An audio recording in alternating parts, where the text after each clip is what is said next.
We're trying this again. I had to start the whole fucking thing over. Hang on a second and I'll send you a link. I'm getting so sick of this microphone, dude. It just, every time I don't use my computer for a day or two, it forgets what it's supposed to do. That's what's going on right now. So yeah, bear with me here.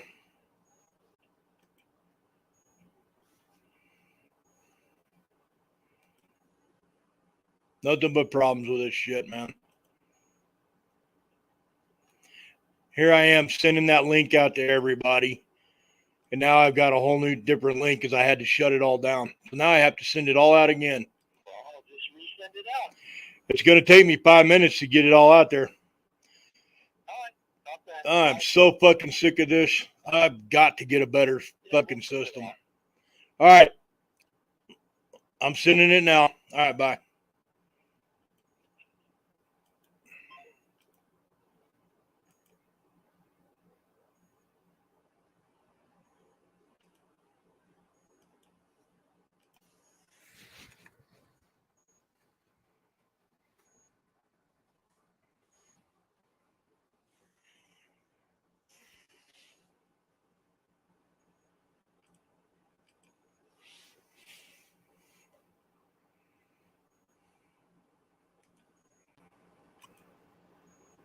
Okay, does that one work? Yep. I can't hear you. Hang on a minute. Yeah, I hear you. Radio check. This Loud. is fucking shit. It's getting old quick. Loud and clear.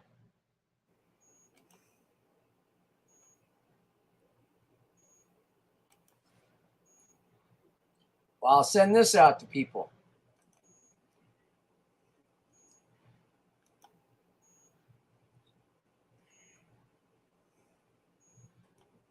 Radio check. Gotcha. You got me? Yep. Is there any delay? Nope. Good.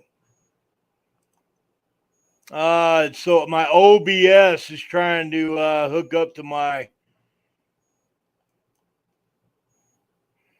So I'm going to fix that right now. Give me a sec. Yeah, that's fine.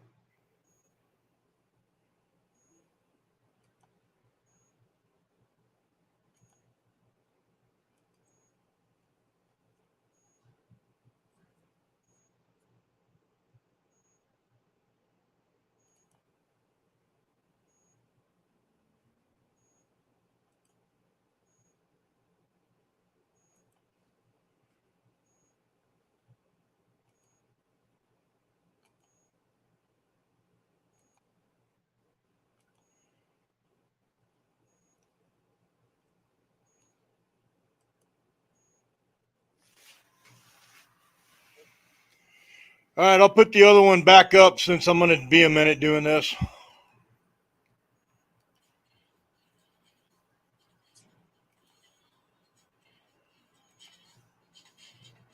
Spent an hour putting all this up, and here I am doing it all over again.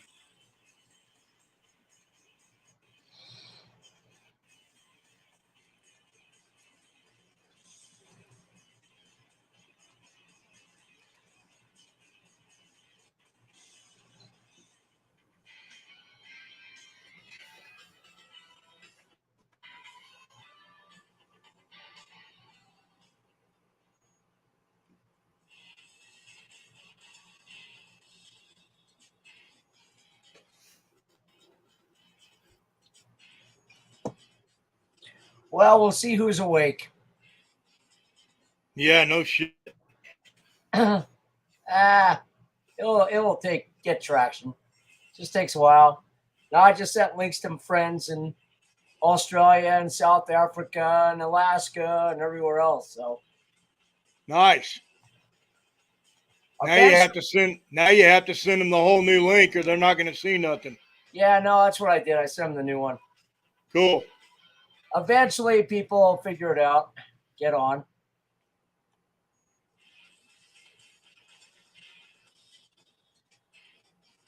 Yeah, if Ash wasn't such batshit crazy, this she'd do more of this. But oh well. Yeah. Next time you need to hook up with the CEO, bro. Yeah.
course.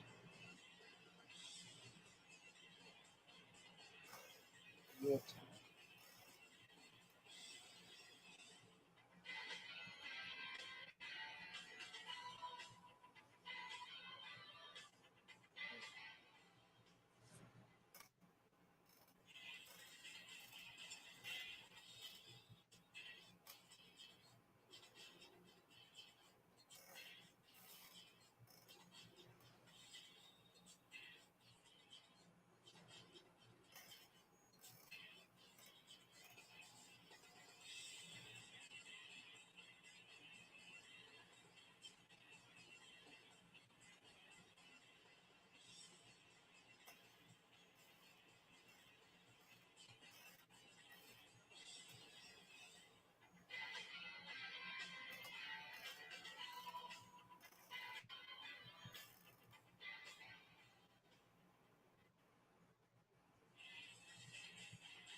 Six one eight zero nine nine two. All right, that should be about it.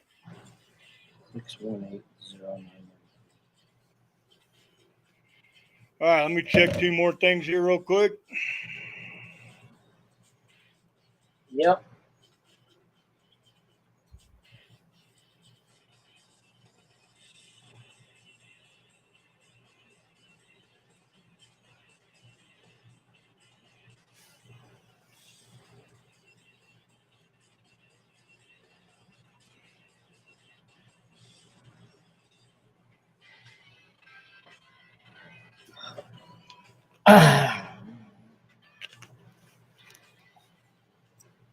Okay, you can hear me? Yep. So I just sent you a text, phone number, friend of mine by the name of Amy. She's one of my flight students. She's up in Alaska right now. But you need to, we need to get her on Discord. She's probably going to come on this. She's trying to get on this tonight. Neat lady. Her husband's a really nice guy too. The guy's a, classic jack of all trades, could do everything. But they got a big ranch here in Rifle and a ranch in Texas and a place in Talkeetna.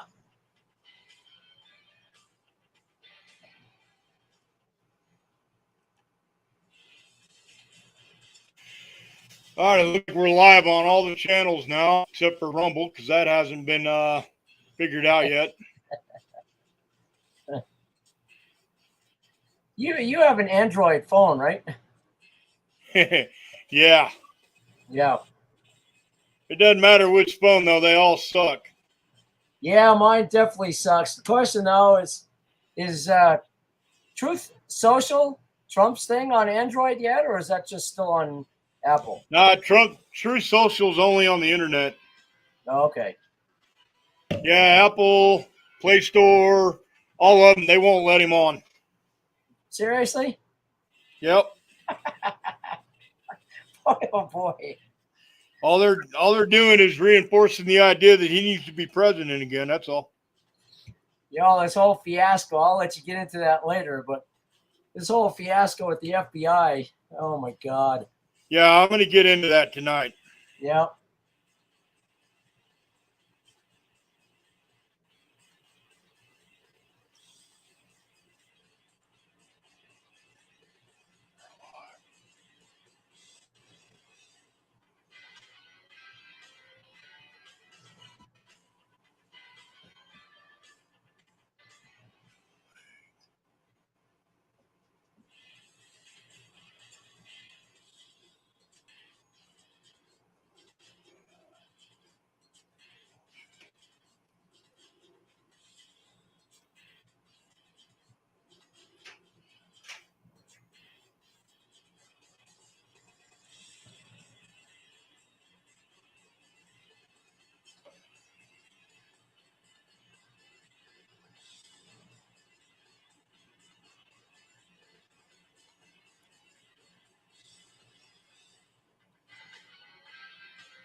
All right, I'm ready to get started. Looks like we got a lot of people getting ready to hook up with us here. Good. Got Red. Monk just jumped off. Got Glock 2.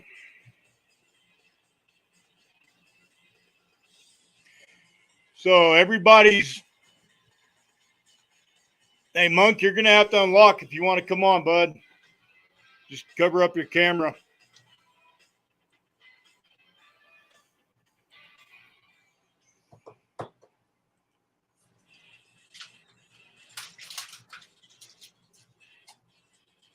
Ay, ay, ay, ay, ay, ay, yo. All right. Give me 1 second here, boys and girls, ladies and gentlemen, assholes and elbows. Yeah, I had to go get more rum. Yeah, you got rum? Yep. I think I'm going to switch up, brother. Yeah, well, This is taking too long to drink. you can't be a pirate and not drink rum. That's just the law. Yeah, you can't be a pirate and drink wheatgrass juice. No, don't worry. Yep. All right, here we are. Red, your picture's not on. That's fine. You're live, so you can speak up anytime you want to jump on and say something or ask a question. I'm stuffing my face right now.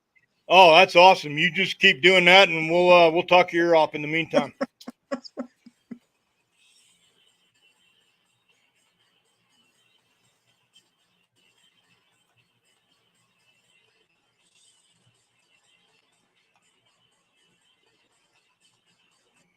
All right, let's get rid of that nonsense. I've got 1, 2, 3 screens going here.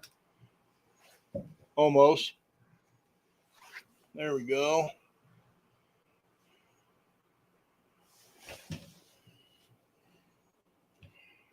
So what's your weather like up there right now?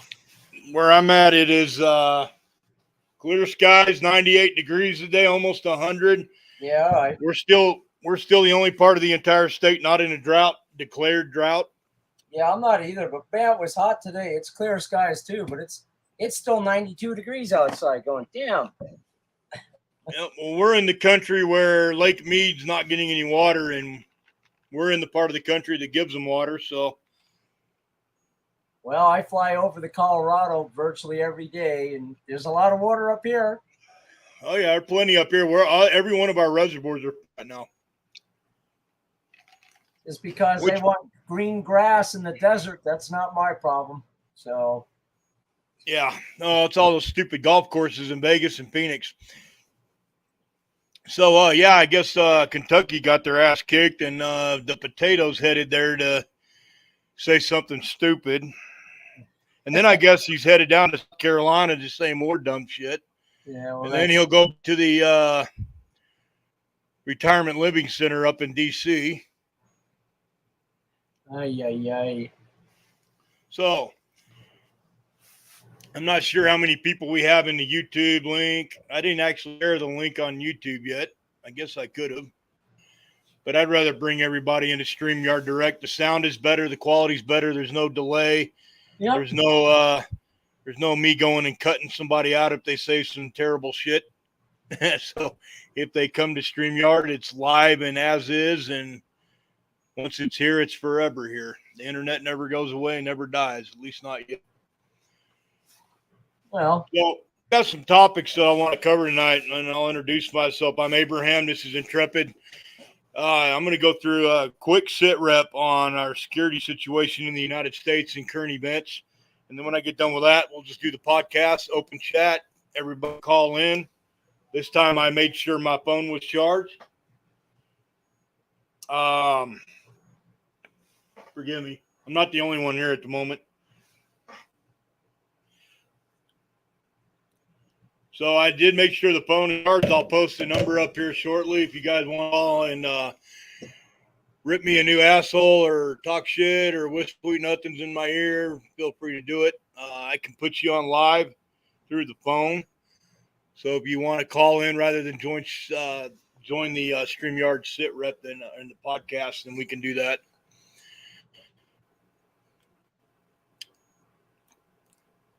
So anyway, the 3 topics I want to discuss tonight. because I'm getting a lot of questions and hit from every side on the green hair. The green hair dye. And if you've been out in public, you've gone to Walmart, you've gone shopping, you've gone to the gas station to get gas, you're out in public anywhere, you've probably seen women running around with green hair, and some guys, of course, the guys with the green hair look like girls. So there's a little story behind the green hair dye, and I want to kind of go into that a little bit. I'm not going to go too in depth. If you join the Discord that we have, you'll be able to read all about it and see the daily posts on what's going on with the green hair shit. Those that follow TikTok and watch the TikTok libs on TikTok probably already know what the green hair dye is all about.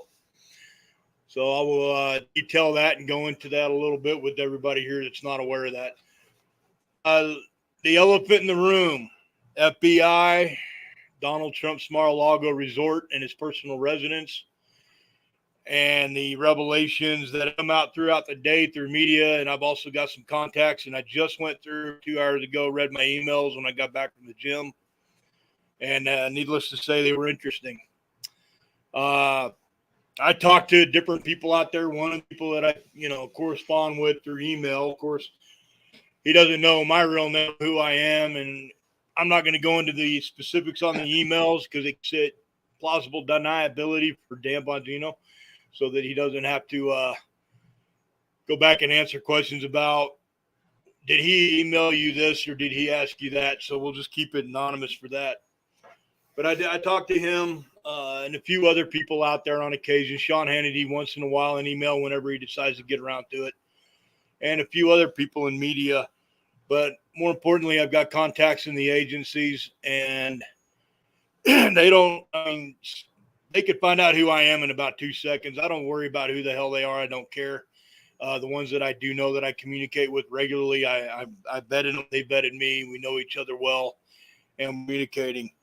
So there's a lot of shit coming out on the whole Trump deal and the FBI acting basically improperly during the raid today, or last, was that Monday night? Hell, it's Wednesday. I'm missing days here. So I'm going to go into a little bit of that. They did some things while they were in the residence, and they were uncalled for. They didn't do anything so extreme as whip their dick out and piss the carpet in Trump's bedroom. They didn't go that far, but they did other things. They tried to go above and beyond what they were allowed to do and was signed off by the judge on the warrant. When the warrant was issued, they wrote it specifics. And, of course, the judge will only sign on a warrant when it's specifics. They say, I want to go search this house. They have to go into exact detail of what they are looking for and where they want to look. So if you have a safe in your bathroom or your cabinet, the warrant has to specifically state safe in the bathroom under the bathroom counter. It can't be, there's a safe somewhere in the house, and that's the one we want to go look for.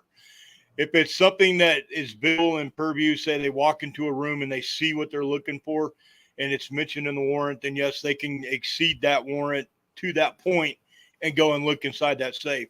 They did go to the safe. They didn't find anything. From my understanding, this entire raid was not a raid. Number one, the media needs to stop calling it that. This was coordinated. The Secret Service not necessarily cooperated with the FBI, but they followed the law, and they allowed the FBI to come down, and they made arrangements for that to occur. Trump knew hours before this happened. No one else did, but the Secret Service knew about what was going on, that the FBI was going to show up. Local law enforcement was going to secure the area if there was any protesters. Of course, no one showed up because no one knew. So a little bit of excessive police activity as far as that's concerned, but usually when the Bureau goes in and does a raid, they call in local authorities to kind of provide a perimeter for them while they're doing their work so that they don't get an unannounced surprise visit from somebody off the street that decides to pull some kind of stunt. Going into this so-called raid, they showed up there and they provided or submitted the warrant as they're required to by law, and they were allowed to go inside the building. and they walked around and basically fucked around, fiddled around, took all the time in the world. You know, they have a lot of time when they're on the warrant. They should have been immediately escorted off the property by the Secret Service and the private security personnel there. They should have been marched right off the property after they got inside, spent more than an hour, and then told to leave because they obviously didn't find what they were looking for. I don't think Trump's stupid enough to anything that would indict him doing something he shouldn't have been doing, implicate him in the wrongdoing with classified materials. I don't think he'd keep it in his bedroom in a safe. I think the guy's pretty smart and he's not stupid enough to do something like that. Where it's concerned, and if my audio cuts out, Intrepid, just let me know. Where it's concerned, where they went in and they spent all the time in the world. The reason they were there is it was a surveillance operation, not a FBI raid for serving a search warrant. It had nothing to do with that. It was an electronic surveillance. They went in there with a couple of devices that are mentioned on Monkey quite often. And these devices are usually on aircraft or in vehicles because of the weight. But they do have a somewhat of a mobile version of this. They can park a van right outside of a hotel and act as man in the middle over a cell phone tower and triangulate all signals in and out. Stingray goes in and takes all the information and basically gathers it, all the metadata that comes out of a cell phone that gets submitted from and to a cell phone tower. That's man in the middle. They can also access every cell phone in the world, with the exception of some when you take the battery out or if you destroy the hard drive or anything to do with the antenna and its ability to transmit and receive. They can get into any cell phone at any time. They might have had a sealed warrant or a search warrant that did not disclose an electronic surveillance, that they would not have allowed that. Now, what I'm going to go into detail here is probably something nobody in agencies wants me to talk about. They're probably, I mean, it's already in the public purview. It's not classified. If it was, I would not repeat it on the air here. The Secret Service has countermeasures for surveillance, electronic surveillance. So Trump has his cell phone and he's in his bedroom or his office or his dining area and he's sitting there with his cell phone. Secret Service can protect his signals in and out. And that phone is basically protected by somewhat like a Faraday cage. What it is it's a SIP, and a long portion of the living space for Trump at Mar-a-Lago is a SIP. That's a controlled access point for all electronic submitting, electronic transmitting in and out. Nothing can leave and nothing can come in. It's when you go outside the SIP to receive emails or receive electronic information coming in that's not secured like on a regular cell phone. And Trump does not own a regular cell phone. He has a very special kind of cell phone. Hopefully it's special enough that the Asians didn't figure out a way to get into it yet. But long story short, the FBI went there to conduct a electronic surveillance. Did the FBI have the capability to get around the Secret Service net that they have over Trump and that property? Did the Secret Service willingly take down the Faraday protection that he had on the premises? Trump wasn't even physically in Florida. He was in New Jersey when this occurred, but other members of the family were there. Their devices as well could have been targets. We're not exactly sure who the target was. There would have to be an FBI leak for that information to come out. But from what I understand, the FBI went in there and they were very clumsy, very disrespectful. Obviously, the agents that were selected to go down there and do this raid were not Trump supporters, Trump voters, or anyone that's conservative that trusts and believes in and supports the former president. So they were specifically selected to go on this raid and conduct this raid. I hate to call it a raid, but serve the search warrant because the DOJ is now politicized. Most agents worth their grit that don't allow politics to interfere with their job would have probably stood up, at least I hope, and would have said, no, I'm not going to take part in this. I'd rather get a different assignment. I don't want to be a part of this. I think it's wrong. I think it's illegal. I think there's ethics questions that need to be raised, and they would just tell their special agent in charge, nah, I'd rather get assigned to something else. I don't want to be a part of this. A lot of agents won't do that because they're afraid of the fallout from doing something like that with their supervisor. So there's more information that's going to come out. The FBI did not have a search warrant for the entire property. But again, that was the search warrant. They went there and effected. Outside that search warrant, they might have conducted a sealed warrant, classified operation to conduct an electronic surveillance. And in that case, it didn't matter what part of the property. For that matter, they could have cut several city blocks and conducted their surveillance and got the information they were looking for. Now, why are they doing this? One, ethically, it's wrong. Two, the FBI may have a legitimate purpose in being there, investigating a crime. But that said, why are they not serving a warrant on Hunter Biden and the rest of this administration? If they're so concerned about criminal acts and maybe even treasonous acts, which is what the J6 committee is trying to claim, is Trump is guilty of treason. Well, everybody in this administration covering for the potato in the White House is, in my opinion, and only my opinion, guilty of treason. They've done so many things in there that may not be illegal, but are absolutely morally unacceptable. And borderline, if anything, from what I've seen and what I've read and things that I know behind the scenes, borderline the illegal. They got good lawyers and they're able to go right up to that line of breaking the law and then they stop. So, but the thing that's occurring at the border and the illegals and the human trafficking that's occurring, that is illegal. If any of us went down there and picked up 20 Mexicans and brought them across the border, we'd go to jail. But they're allowed to do it. And they're not just bringing 20 illegals over. They're bringing 3 million illegals over. They're even putting them on planes and flying them all over the country. So that's gonna be pretty much everything I got right now. I mean, I go into more detail. If you guys call and ask questions and shout up to me later during the podcast, I'll try to answer some of those questions on, what I can say and what I know. I'm going to go ahead and introduce me and Intrepid real quick. Intrepid is a former Army officer, Ranger qualified. He flies for a living. He gets paid to be upside down in an airplane all day, which is awesome. Not too many people can go to work and have that much fun. He's also sailed around the world. Part of that,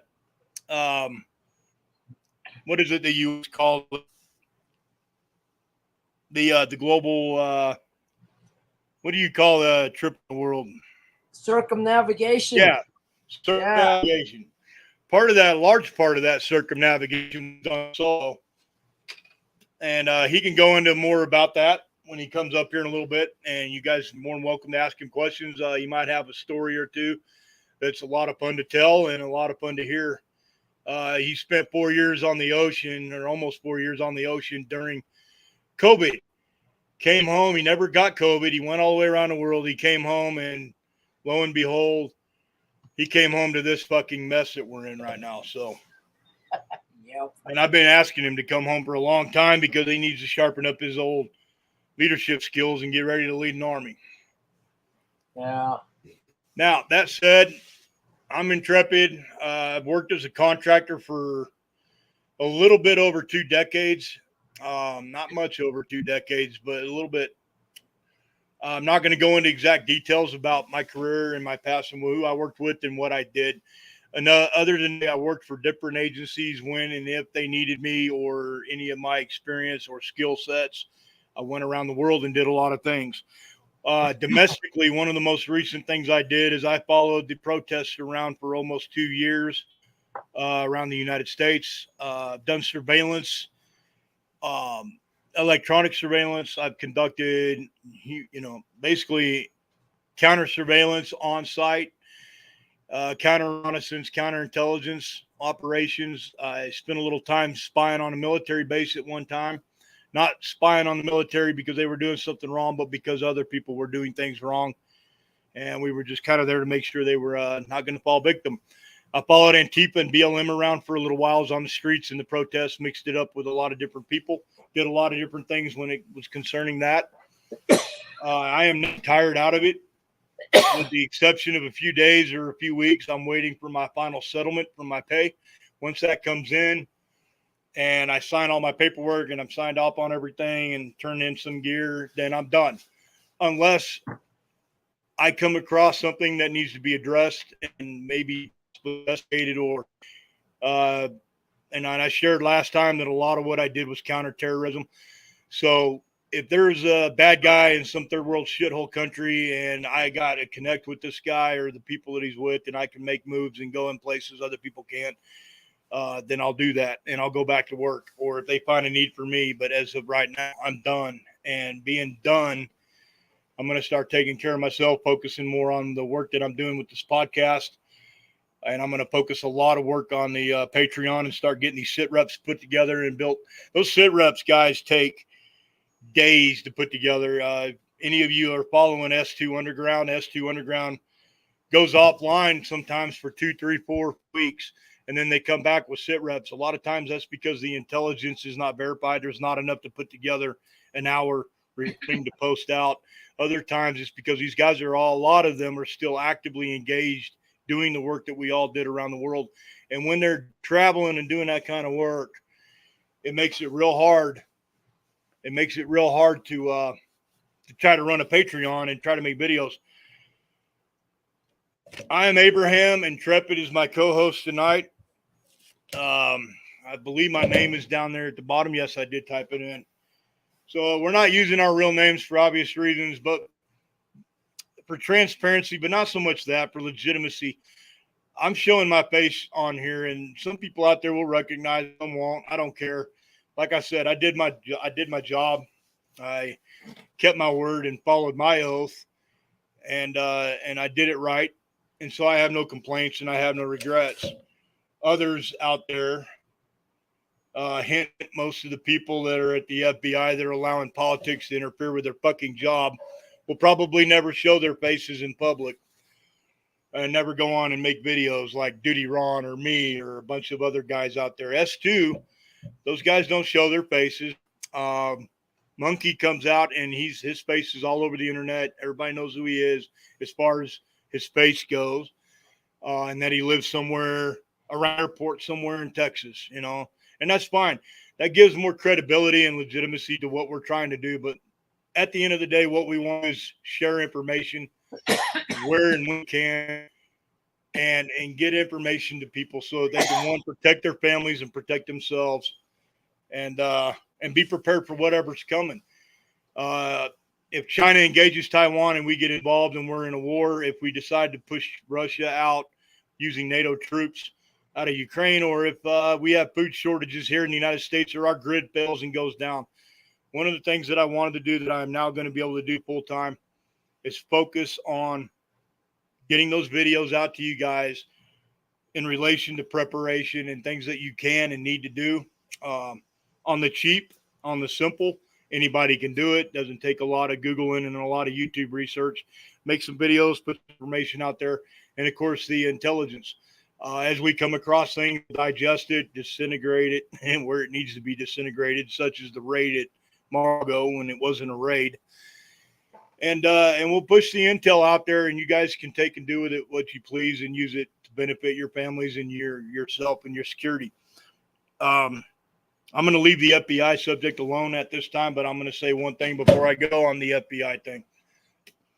That agency, and as far as everybody's concerned on the right, the agency is no longer legitimate. As far as everybody on the left is concerned, they hate cops until cops for them do what they want, and then they love cops again. In my opinion, there are a lot of good people in the FBI and the DEA and the ATF and these other agencies, but their leadership sucked. And because their leadership is failing, they are failing. It's going to take people on the ground to stand up to their tyrannical leadership in their agencies and say, "Look, you, I'm done. I'm no more." And that's not an easy thing to do, but that's what's going to be required. Is these agents are going to have to stand up and say, that's it, enough's enough. We're not gonna break the law because some asshole in the White House wants to get even with the competition. We're not going to do this anymore. We're tired of going and chasing people for no reason when we got missing person every day. There's a girl that went missing in Nevada, or actually Nevada County, Truckee, California. No idea whether she ran off the road and got in an accident or she was trafficked. There's a lot of speculation out there, and I'm not going to get into it because anything's possible until we know the facts and the case is solved. But we got child traffickers, we got rapists, serial killers running around, murderers, fugitives all over the fucking place. Chasing fugitives is something I did at one point in time in my career, and it was a lot of fun, and I really enjoyed it. Right now, I'd be the busiest guy in the world chasing fugitive warrants all over the United States right now if I was still doing it. But these agents and these U.S. Marshals, these other guys, are being pulled away from the important work to protect the people in the community, and they're being pulled to go do stupid shit like this. These guys could have simply went down there with 3 agents, knocked on the door, said, we have a warrant, we need to search the safe, walked in, got what they wanted, walked out, and that would have been it. It doesn't take 30 agents to go in there and look in a safe and grab a piece of paper. We got 50 agents in Truckee, California, assisting over 60 agencies looking for this little girl. We got 13 or 15 agents looking for Dylan Rounds in Utah. See, it's a big thing when you're a white kid and you're a female. Got to get everybody involved. But if you're a male and you're an angry white male, or it's even questionable that you're not, running around with a vagina, then you're not big enough priority. And that's just disgusting. That's what our law enforcement's job is to do, and they're not being allowed to do their fucking job. So I'm going to leave the FBI thing alone and move on to some other things I want to cover real quick. And one of the most important things, of course, is this. It kind of relates to this FBI shit here. Hang on, I'm gotta look through my notes here.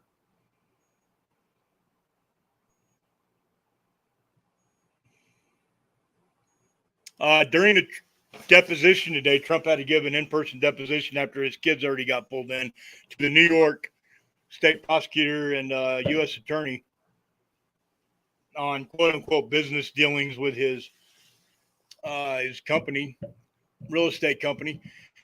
Of all the questions during the 4-hour deposition, Trump only answered one question without pleading the fifth and without using his executive privilege.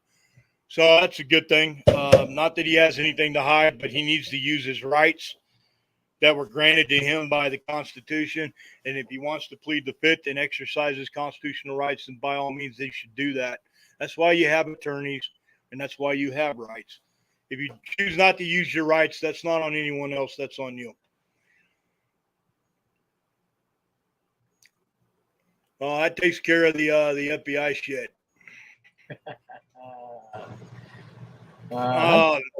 Self-professed white supremacist gets jailed for January 6th riot. The FBI is claiming he's a self-professed white supremacist. Let me explain what that means, people. And this is a warning to everyone out there that's not already aware, but we got some pretty smart people here, so I'm pretty sure everybody will follow along real easy with this. If you put it on the internet, it's forever.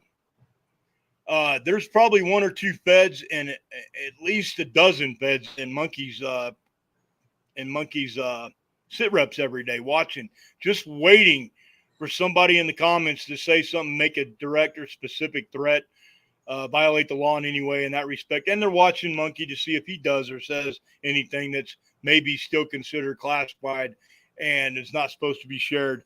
They would love nothing more than to go take him and remove him from the internet. That goes for everybody, not just him. If you put it on the internet, it's forever. Somebody is recording me right now for future purposes of investigation, personal use. It doesn't matter. I don't care. But they're recording, and it can come back to bite you. So be careful. This idiot claimed to be a white supremacist. More than likely, he claimed to be a white separatist. I'm very familiar with white supremacy, Ku Klux Klan, neo-Nazi skinheads, and all that shit. I'm very versed and well educated in it. I could have wrote the book on it. That said, this guy probably claimed to be a white separatist because a true neo-Nazi skinhead, KKK, white separatist or supremacist would probably not have been there that day and not done something more extreme or more violent, like, I don't know, use illegal substances or devices. So the FBI is claiming that Brian Betancourt was a self-proclaimed white supremacist. He was given 1 year supervised release, $500 in restitution, and a 4-month jail sentence for, I'm going to guess here because I don't see it in my notes, probably for trespassing, which is a misdemeanor, even when it's in a federal jurisdiction, not a state, local or county or city. So just be smart about the internet. Be smart in the comments. I get on Twitter, and I'm probably the one guy Nancy Pelosi knows best right now as far as her Twitter goes. Twitter, the way it works is if you pin all your comments at the top, like your last 5 posts, like Nancy Pelosi will put her last 5 and then her current tweet. That's what shows up before the comment or response or retweet feed shows up at the bottom. Well, I figured out a couple different ways to make mine pin it top, and my comments are very derogatory, very disgusting, very personal. I call her everything she is, and from traitor to alcoholic to Chinese puppet, and nothing is illegal.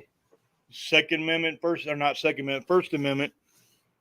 I don't make threats. I don't say anything that I'm not willing to say. Yeah, I said that. So what? I don't take it back. But be careful doing that because you could become a target. Now, me having an opinion won't make me a target, but me cussing out the president of the United States on his Twitter or somebody else might make me asshole number 1 of the week. Look, my taxes, I pay my bills, and I do everything right. So they'd have time trying to come after me for something. Moving on to the next thing, it's kind of a concern and needs to be addressed. Zelensky's pledging liberation for Crimea after Russian warplanes are destroyed. I guess the number of planes destroyed was pretty significant. Russia's pissed. Their planes were attacked and destroyed inside the Russian border. Could this escalate? Well, we've been waiting for escalation since last March and last February, and we haven't seen much. So I'm not sold on either side winning this conflict over there. So that's all I'm going to go into on the Ukraine shit. I'm disgusted by the whole issue. Forgive me. I didn't drink enough earlier.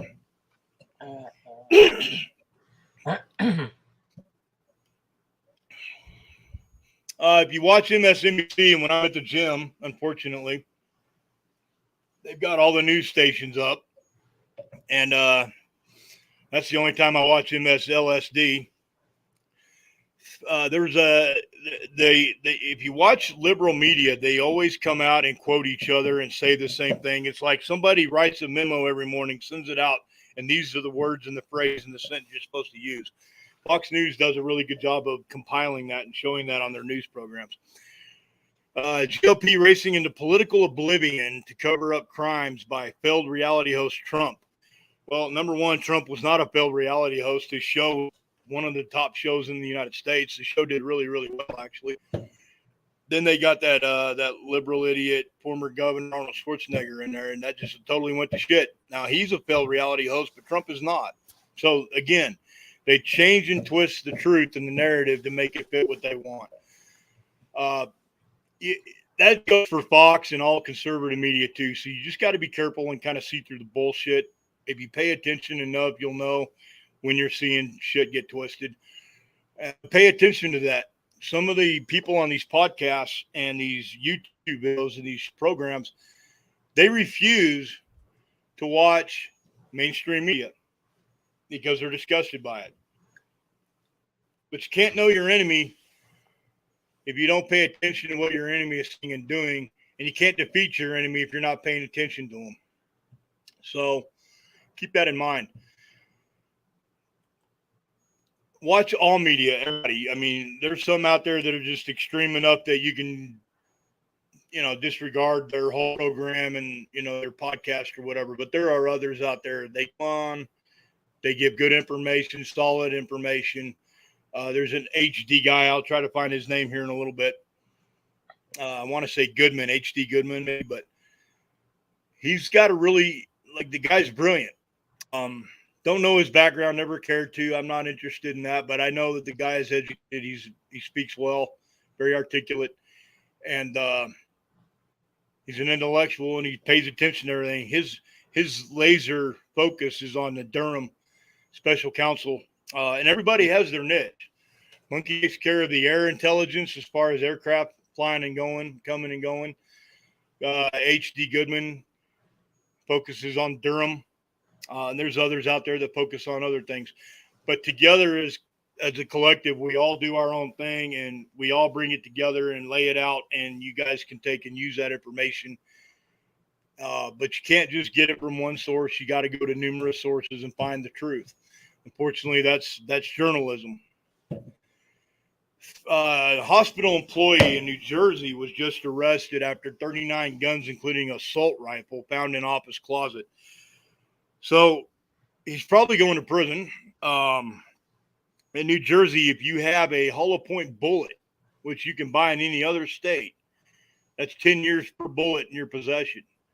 It's not a state to screw around with. I had a legal right to carry a firearm from anywhere on the East Coast I needed to go, or some places in the West Coast, state to state. But New Jersey was that one state that my asshole puckered, and I just sometimes said, because even if you have a legal right to possess a firearm, that doesn't mean that the idiot wearing a uniform and a badge doesn't know the law. He's a cop lawyer, and he's going to still hem you up, waste your time, lock you, take away your freedom, abuse you verbally, physically, or whatever he wants. Take your gun. You'll never see it again. Is it really worth it? No, it's not. So if you go up to New Jersey or New York or California or Washington State, just be careful with your firearms. Don't travel from state to state unless you well verse yourself in the laws of those states. They're changing so constantly right now that it's almost hard to keep up. Unfortunately, a lot of the online resources for state law, gun laws, can't keep up with the speed that these states are changing things. We have a lot of different 2A material here, but I support 2A. I don't claim to be one of these 2A people. I have a right to own a firearm, an American citizen, and I'm going to own a firearm. And the day they decide that I can't is the day I'll become an outlaw. I don't need to join a club or join a group. I am a member of one Second Amendment advocacy, Gun Owners of America. I refuse to be part of the NRA. I don't appreciate sending in my dues and the CEO and president of the NRA spending all the money on a shopping trip to Beverly Hills for his wife and buying her a set of tits. Because all of us donated money to the NRA, I think we all should get 5 minutes with her tits. But that's my opinion. If I offended everybody, that's why the show's called Fuck Your Feelings, because I don't really care if I offend anybody or not. I'm not here to make friends. I'm here to tell the truth and to get shit out. And forgive me, I am having a bottle of Jack. I suggest everybody else pour one and have one too. Rum. Make you feel better. Go ahead, Intrepid. Rum. Jack Daniels. Yeah. Well, keep going. I would get some moonshine. That Red Bull gave me wings. That moonshine gives me four-wheel drive. But I don't have no moonshine on me. So Governor Abbott in the state of Texas, as well as Governor DeSantis in Florida, started shipping by bus all the immigrants coming in and offering them a ticket, giving them a little bit of cash and saying, have a nice day and a nice trip to New York. Have a nice trip to Delaware. Have a nice trip to D.C. The New York City mayor just threatened the Texas governor, Adams, the mayor of New York City, just threatened the state governor of Texas to bus New Yorkers to Texas. Well, I'm in New York City. I spent a lot of time in the city. I worked in the city, and I'm born and raised in Texas. So what can I say? people from New York are going to go down to Texas, spend about 5 minutes off that bus, and realize that that's not the place they want to be, and they're going to turn around and buy a bus ticket and go back home. Even the immigrants that are up in New York, they went up to New York to get away from the fucking border, get away from Texas, and get away from all that shit down there. They don't want to go back. So my challenge to Mayor Adams, the failed police officer of the NYPD turned governor or mayor of New York City, who himself is probably the most racist asshole in the city of New York. I challenge him to send anybody back to Texas and them not turn around and return back to New York City. So we'll leave it at that. Guy is an absolute disgrace to that office.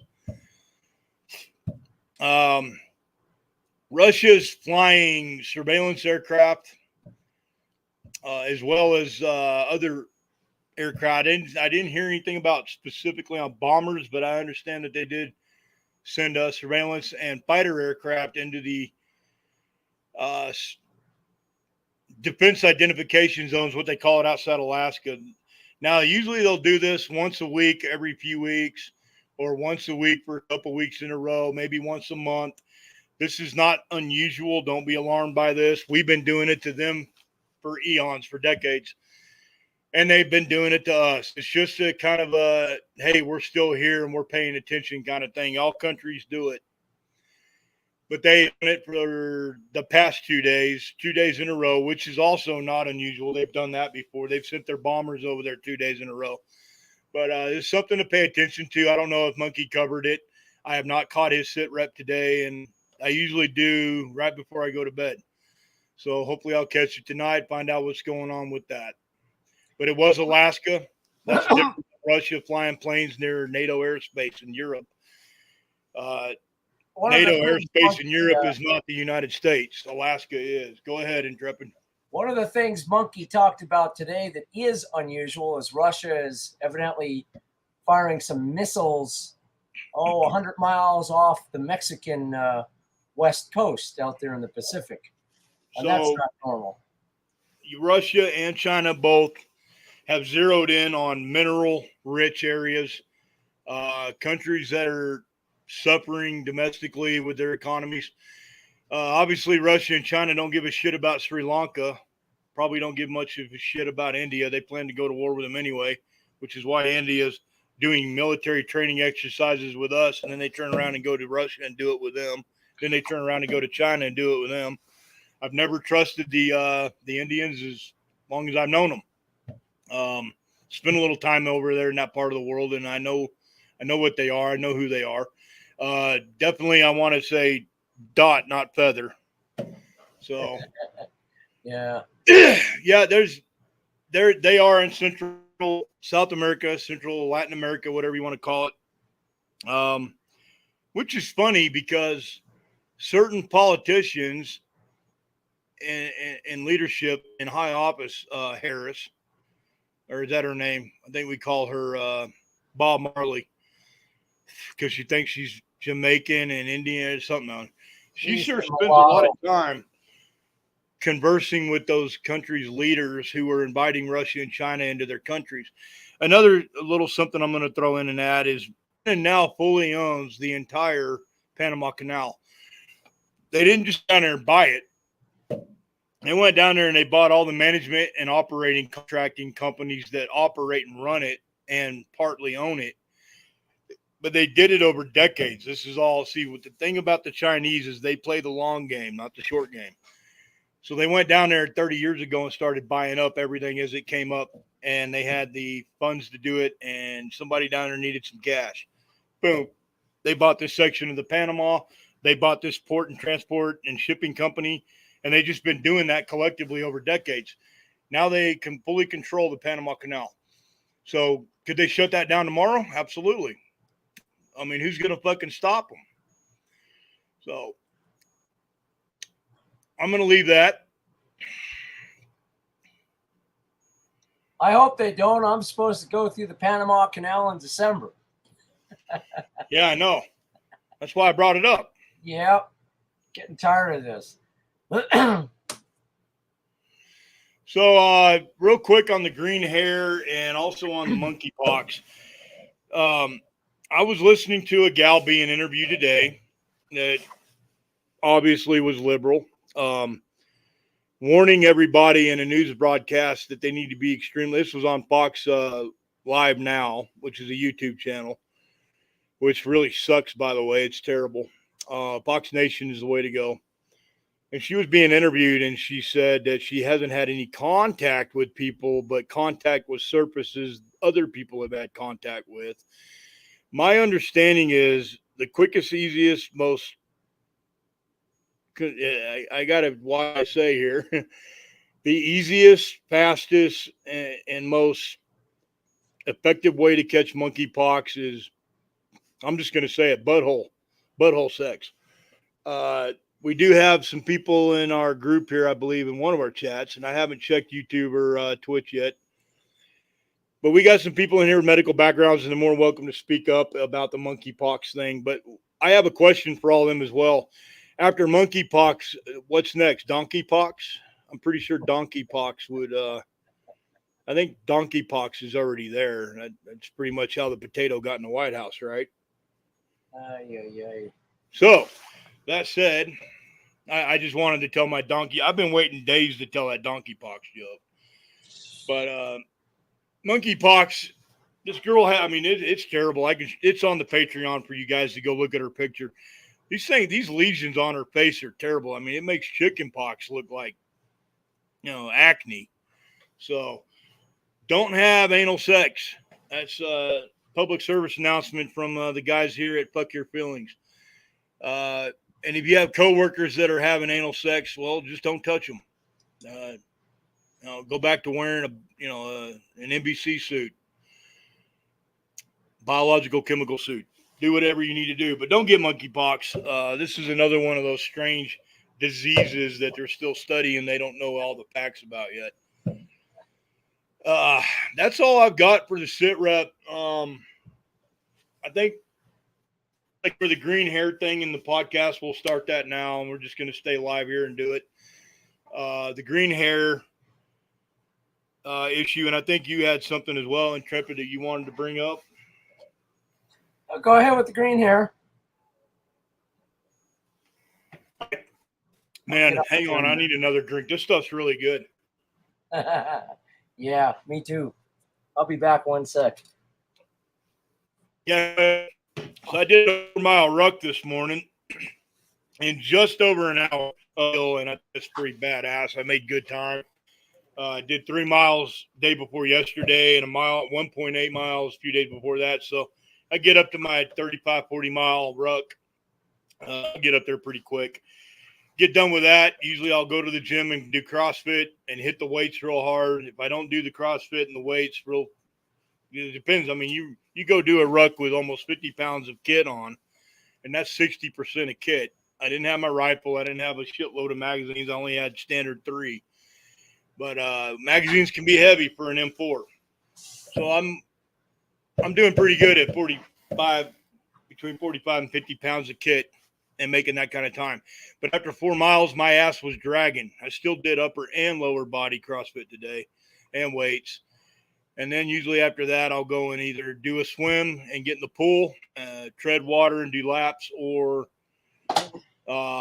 get on the bike. Well, I did the bike today, so I did my 3 miles, and I almost cried. I'm not going to be, too proud to admit that. It kicked my ass. I'm out of shape. I've been sitting at a desk a lot over the last few years, and I haven't been in the gym, but now I can go back. So I did put out a short on YouTube today for those that have seen it. Hopefully you got a kick out of it. I've never done a YouTube short, and I'm just waiting for YouTube to ban me for life, and I'm kind of hoping they do it soon so I can move on to other better things. But yeah, I did a short this morning and had a message to share with everybody, but I did the short instead of the message.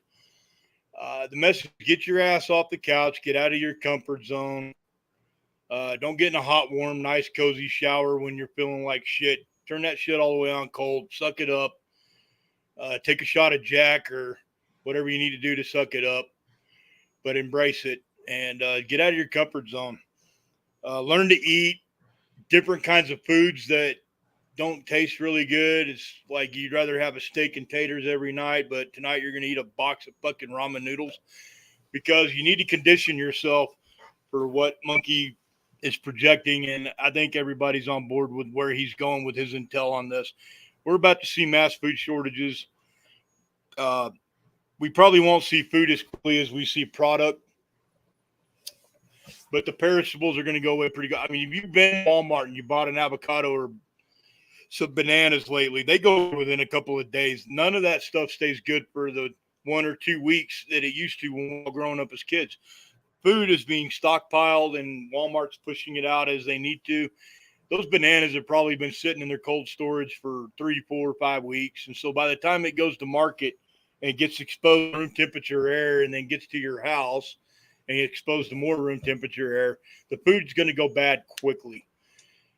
We've seen the shortages and really COVID-19. And I just said it. Go ahead. You can kick me off, YouTube. I just said COVID. Y'all hear me? COVID. You mean the China virus? Yeah, the fucking China virus. There you go. You know, something about food, having been on a boat for that long with no refrigeration, cabbage. Cabbage lasted for weeks. And it takes more calories to digest cabbage than you get from it. So if you want to lose weight, that's a good diet plan. Yeah, but it was good. It tasted pretty good. Other stuff would be done in a day. You're right. And it's a good diet plan with cabbage also, because when you're around your friends, you tend to eat a lot better and sharing what you're eating, and it's not always healthy. But if you're eating cabbage every day, I promise you, you're not going to have any friends around to influence you and not follow your diet. But yeah, food shortage. We had a really, really good dry run during COVID-19. We had a really good dry run. When you go to the fucking store to get ass wipe and you can't because the store's out of toilet paper, that's a wake-up call. That's time for people to start getting into the prepper mindset. And I hate the term prepper. It's been used and abused so much that it doesn't even really mean anything like it used to. It was kind of an important thing in the day, and now it's just more noise that people hear in one ear and out the other. But if we go through another experience like that, it's important to have street smarts. And I'm going to give you guys a couple little quick short stories of my experience in that. The first week, it disappeared to the assholes in Australia that went all over social media and Facebook and started it. They did it down there and ran their stores out of toilet paper because of COVID, and not a couple weeks later, it happened here. Thank you, Australia. You guys are real funny down there, fucking comedians. I immediately went to the automotive stores, the automotive supply stores, AutoZone, O'Reilly's, wherever you can go get auto parts. If they don't have RV toilet paper, which is overpriced 3 times as much, which you know how much toilet paper is, you can imagine what RV butt wipe costs you. They have these things that look like they're the same size as a paper towel roll. They're blue towels. It's like a shop towel, throwaway shop towel. Before anyone else realizes that little stash is at the automotive store, get your ass over there and buy the fuck out of them. And be nice to the guys behind the counter, and they might hook you up with the boxes upon boxes they have in the back too. Here, let me show you guys. Just like a regular paper towel roll. I mean, exactly the same, but they're blue, and they don't tear as easy. They're pretty stout. You can get them soaking with water, and they'll still hold up. So you don't have to poke a hole, fold it 4 times and poke a hole in it off the corner and stick your finger through there to wipe your ass. It's great. They hold up. They last a long time. You can reuse them. If you only use them to clean up something light, wash it, set it out to dry, and you can reuse them. Quarters. If you guys remember a few months, or shit, it's been more than a few months, you couldn't get quarters to go do your laundry. Well, most people couldn't get quarters to do other shit like wash their car, get bubble gum out of a machine, condoms out of the public restroom in the machine with the French tickler. Are you paying attention? Oh, yeah. Yeah. Oh, you didn't go to France. Never mind. You went all the way around it. Okay, so French tickler. That's pretty funny. Hope everybody got that joke. No one could get quarters. You couldn't buy quarters at Walmart. You still can't go to Walmart and ask for quarters a lot of time. You're damn sure not going to get them at most convenience stores. If you need to buy quarters, you want a bag of quarters just to have on hand, go to the laundromat at 5 o'clock in the morning, your local neighborhood laundromat, figure out what day they come in and do their change out on their machines. Those guys and gals are always happy to give you the quarters that you want for the cash equal value, because they're just taking them fucking quarters and going to the bank and depositing them anyway. They're not trying to buy more quarters. They're trying to sell their quarters. So exchange them.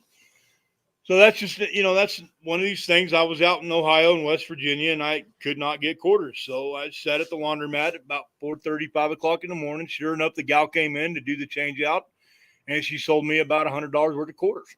And that took care of laundry for about 4 months. So it was food thought, guys. There's a lot of that's called street smarts. When you're on the street, and you got to be on the streets to understand the world you live in. I had to do it for work.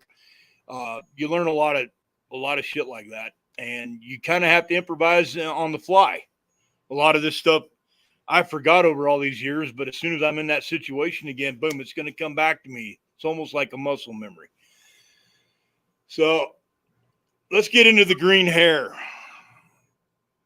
Libs at TikTok was a TikTok channel where liberal psychopaths and sociopaths and mental disorders of every kind were making videos talking about how great Biden is and how great critical race theory is. Oh, and how great it is to have drag queen book story time hour in kindergarten. And a lot of these liberal TikTokers were preschool, elementary, kindergarten through 5th grade teachers.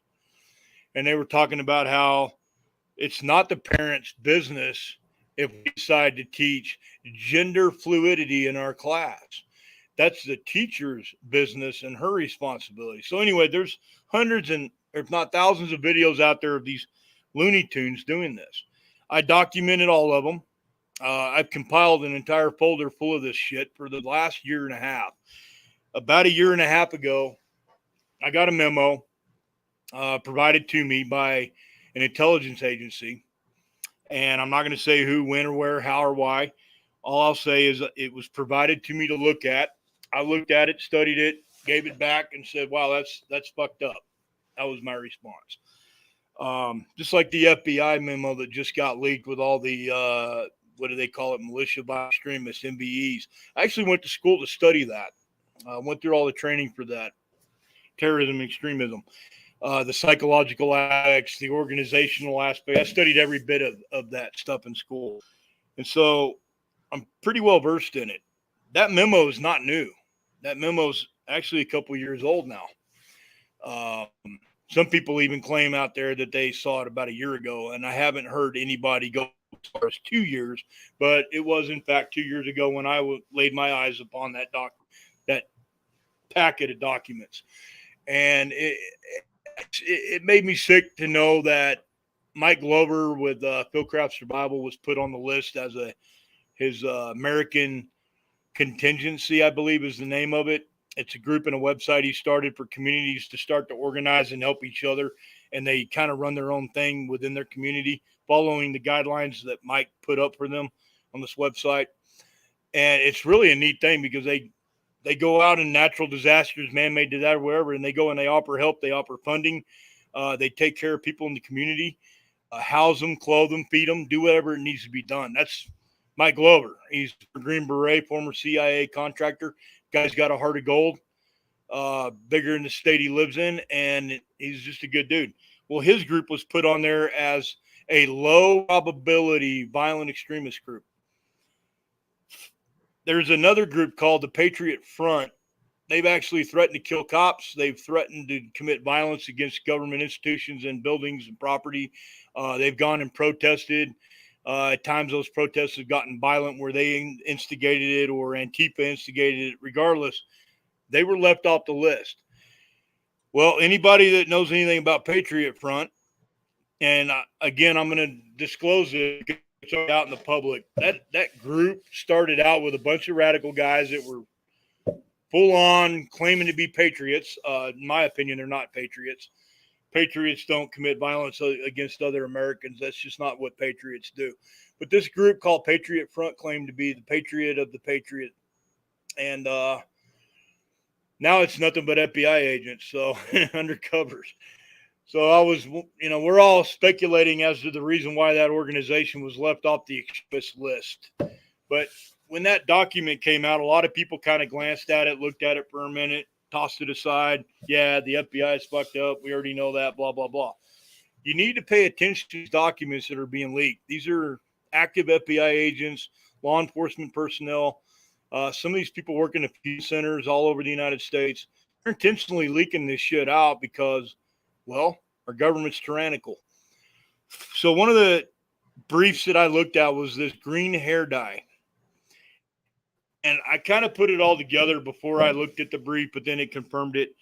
So green hair dye does not represent Green Party or the Green New Deal, which a lot of people are claiming, and they're using that as a cover. They are actively using that as a cover. Green hair represents child exploitation, supporter of there is no age for a child to be sexually involved or sexually educated or sexually manipulated. Carry on with however you want to interpret what I just said. These preschool, kindergarten through fifth grade teachers dyeing their hair green. Personally, if you show up to an interview with green hair, you're probably not going to get the job. But these women were given jobs as teachers and substitute teachers and dye their hair green, and they grew a pair of balls. They got brave enough to come out and say, you know what? I'm going to teach my students this shit. And that's what they're doing because they think that there should be no law against it. These are the same people that think Hunter Biden's in it and a lot of other sick shit out there. So my disclaimer to this is don't go out and make an assumption that every person you run into with green hair dye in their fucking hair is a child exploiter. Because not all of them are. A lot of people are not educated on it, but you use your gut instinct. If the hairs on your neck go up, then you need to listen to it. I can usually pick people out in a crowd and the green hair people at the protests that I've attended even recently. And I've seen these folks who support that shit. And they don't like the other folks with green hair dye that did it for fucking Halloween. That's what I'm saying. Or did it just because, they wanted something different. So, there's even a hairstylist in a hair studio. The woman is openly, I'm not going to say what state or what city. What people will do is they'll go to Google and they'll hammer the shit out of her. I've already had a talk with her. It didn't go real well, I'll tell you that. But I called her out on it. I said, what's with you trying to get your clients to dye their hair green? I already know you're a super liberal and a psycho for that matter, and you believe in all this horse shit.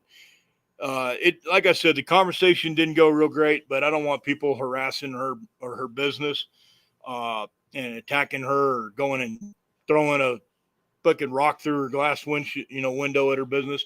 Because like I said, patriots aren't about doing violence to other people. That's not what we represent. It's not what we stand for. But I called her out on it. And in that argument, in that conversation, it basically came out what it means and what she represents, and didn't give two shits less what anybody else thinks.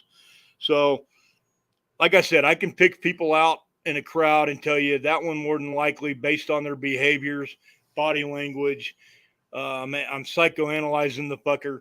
Yeah, that's probably one of them, or no, that's not one of them. The two guys that showed up at the pro-abortion protests that I attended recently in one of the states I was in, that had boobies. These guys had boobies. Okay, do the math. Guys with boobies. They had green hair. I didn't have to sit there and study their psyche very long to figure them out and what they believed in or what they supported. It was really easy for me to see through the bullshit on that. On Discord compliments our Patreon and the podcasts and all this.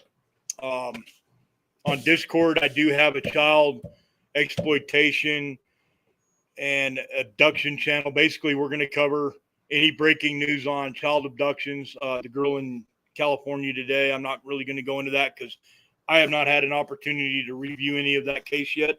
There was a homicide here locally, and I kind of have been a little bit while I was at the gym lifting weights and in between sets, I was looking at my phone and trying to think, where would this guy go who just murdered this guy on the side of the fucking road in broad daylight? So I kind of looked at that today. I'm also still pretty heavily involved in the Dylan Rounds case in Utah. So I'm watching these things. I'm seeing them happen, and I stay busy doing it. California and Truckee and the girl there, Kylie, I believe, or Kylie. I have not had an opportunity to look at that at all. There's so many missing kids out there that it's impossible to figure where to start. I chose Dylan Rounds just because I have some inside information on that case. It's heartbreaking. It's upsetting. There's a lot involved in it. They have a lot of suspects, but they don't have the guy that did any yet, and they're getting close. But that one I looked at that case and started digging, and it got real personal with me. So I kind of dedicated my time to that case. But there's a lot going on, so I haven't really paid attention. But I do know that there are a lot of children that are turning up missing and kidnapped, and it's all nefarious shit. You know, you don't go missing unless something's wrong. Okay, so whether you drove your car off a road and went into a creek bed and no one found you yet, or you got kidnapped against your will, taken away, and now you're being trafficked and sent to the border to go to a foreign country so some Arab guy who's a self-proclaimed prince of some shithole can have his little blue-eyed, blonde-haired or green-eyed, red-haired girl. Young girls, 15, 16 years old, that are virgins go for about $50,000 to $150,000. Some even go for $500 to $500 million, depending on the girl. I have a little knowledge about human trafficking. That's another thing that I studied and worked on over the years. It's disgusting. So just, pay attention to people. I think part of this thing in California is parents are too trusting and think they live in a fucking safe world and everything's going to be fine, and smoke weed and listen to reggae and be a fucking filthy, stinky, smelly hippie and everything will be fine. This girl's parents sent her to a party she probably had no business at without at least an adult being there. The problem is there were adults there and the adults didn't adult. So this girl is gone now. They don't know where she's at. They've got 50 agents working on it. I have not looked at it, but part-time in my spare time, I do look at cases and kind of like try to look at it from 30,000 feet above until something strikes me. Like I'm looking at a guy as a suspect, or I'm looking at a scenario that evidence is starting to lead more and more to that. Part of what I used to do in my background, behavioral analysis, a little bit of that, criminal profiling, not a big part. I'm not a criminal profiler, but I had school to learn a lot about those things. And I look at these guys and I kind of just look at it from 30,000 feet up until I see something that maybe I could take an interest in and be an asset, not a liability to that case. It's very part-time. I'm not one of these true crime idiots on the web like Terry, or, well, he's a private investigator, kind of. And I'm noticing a few other channels out there. And you know what? I support what they're doing. They're trying to do a good thing. But I got on there during my ruck this morning and I put on the channel, and everybody that was friends yesterday, they're all now cussing each other out on their channels, and everybody's enemies and everybody's mad. And I'm like, why am I listening to 2 hours of a bunch of people fucking bickering back and forth instead of listening to how we're going to find this kid and solve the case? So again, I don't consider myself part of that community. That's why I haven't gone on any of their channels. If I did, I probably have a lot of information I could share that could be of a lot of value to them.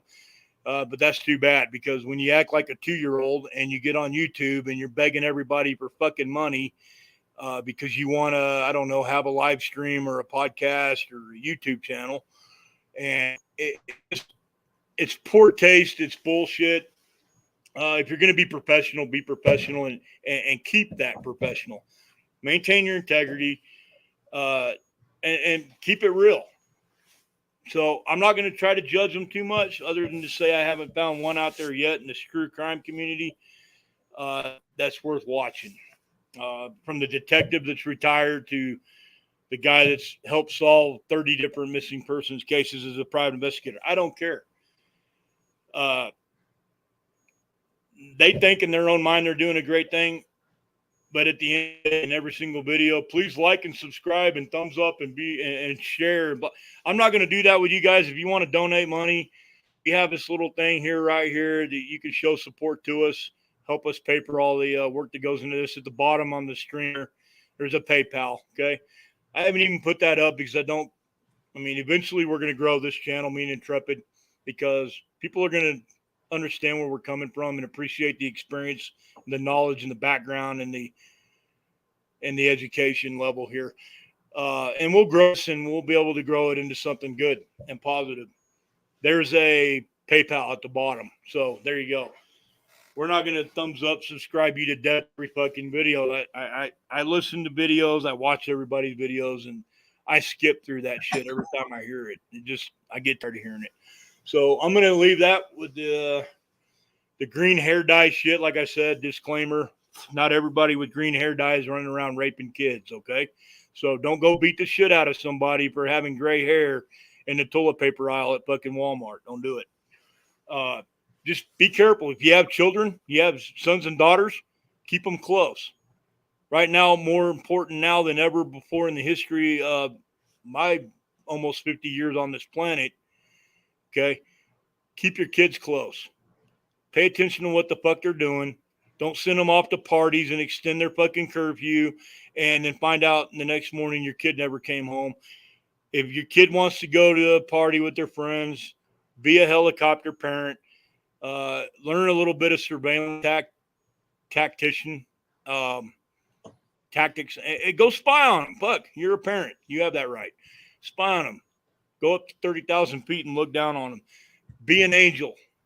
Be their guardian angel. You're their parent. That's your responsibility above all else. Protect your children. Because no one else in the world gives a shit. No true crime channel gives a shit. They're getting clicks and likes and making money. Honestly, at the end of the day, they don't give a shit. They're going to go eat their dinner and play with their kids and take them to the park and do whatever the hell it is they do. Dylan Rounds is on my mind when I go to sleep and when I fucking wake up. I take a case on something like that, and it becomes part of my life every day. You guys, if I turn the camera around, you'll see the whiteboards up here with all the notes I've taken when I first started this and looking into it. I have an idea what happened to him. I think I put it together. I know the Bureau and the Box Elder and the Elko County Sheriff's Departments are ready to go with a criminal charge, but they'd rather find the body before they pursue that. It's very hard to get a conviction when you don't have a body, so just keep that in mind. But I'm pretty sure that by this point, everybody that's in the know knows what happened. It's just a matter of locating the body at this point. So don't go out and beat nobody up with green hair. Keep your kids close and take an interest in something that benefits your family's security and safety, and take an interest in something that betters your community, regardless of what the left in this administration is doing, regardless of all the shit that's going on. Still be that guy or that woman to go out and do the right thing. Go homeless once a week. Go out and offer to buy, a pair of socks from a homeless guy. Let me tell you what, socks and underwear, they care about more than eating food.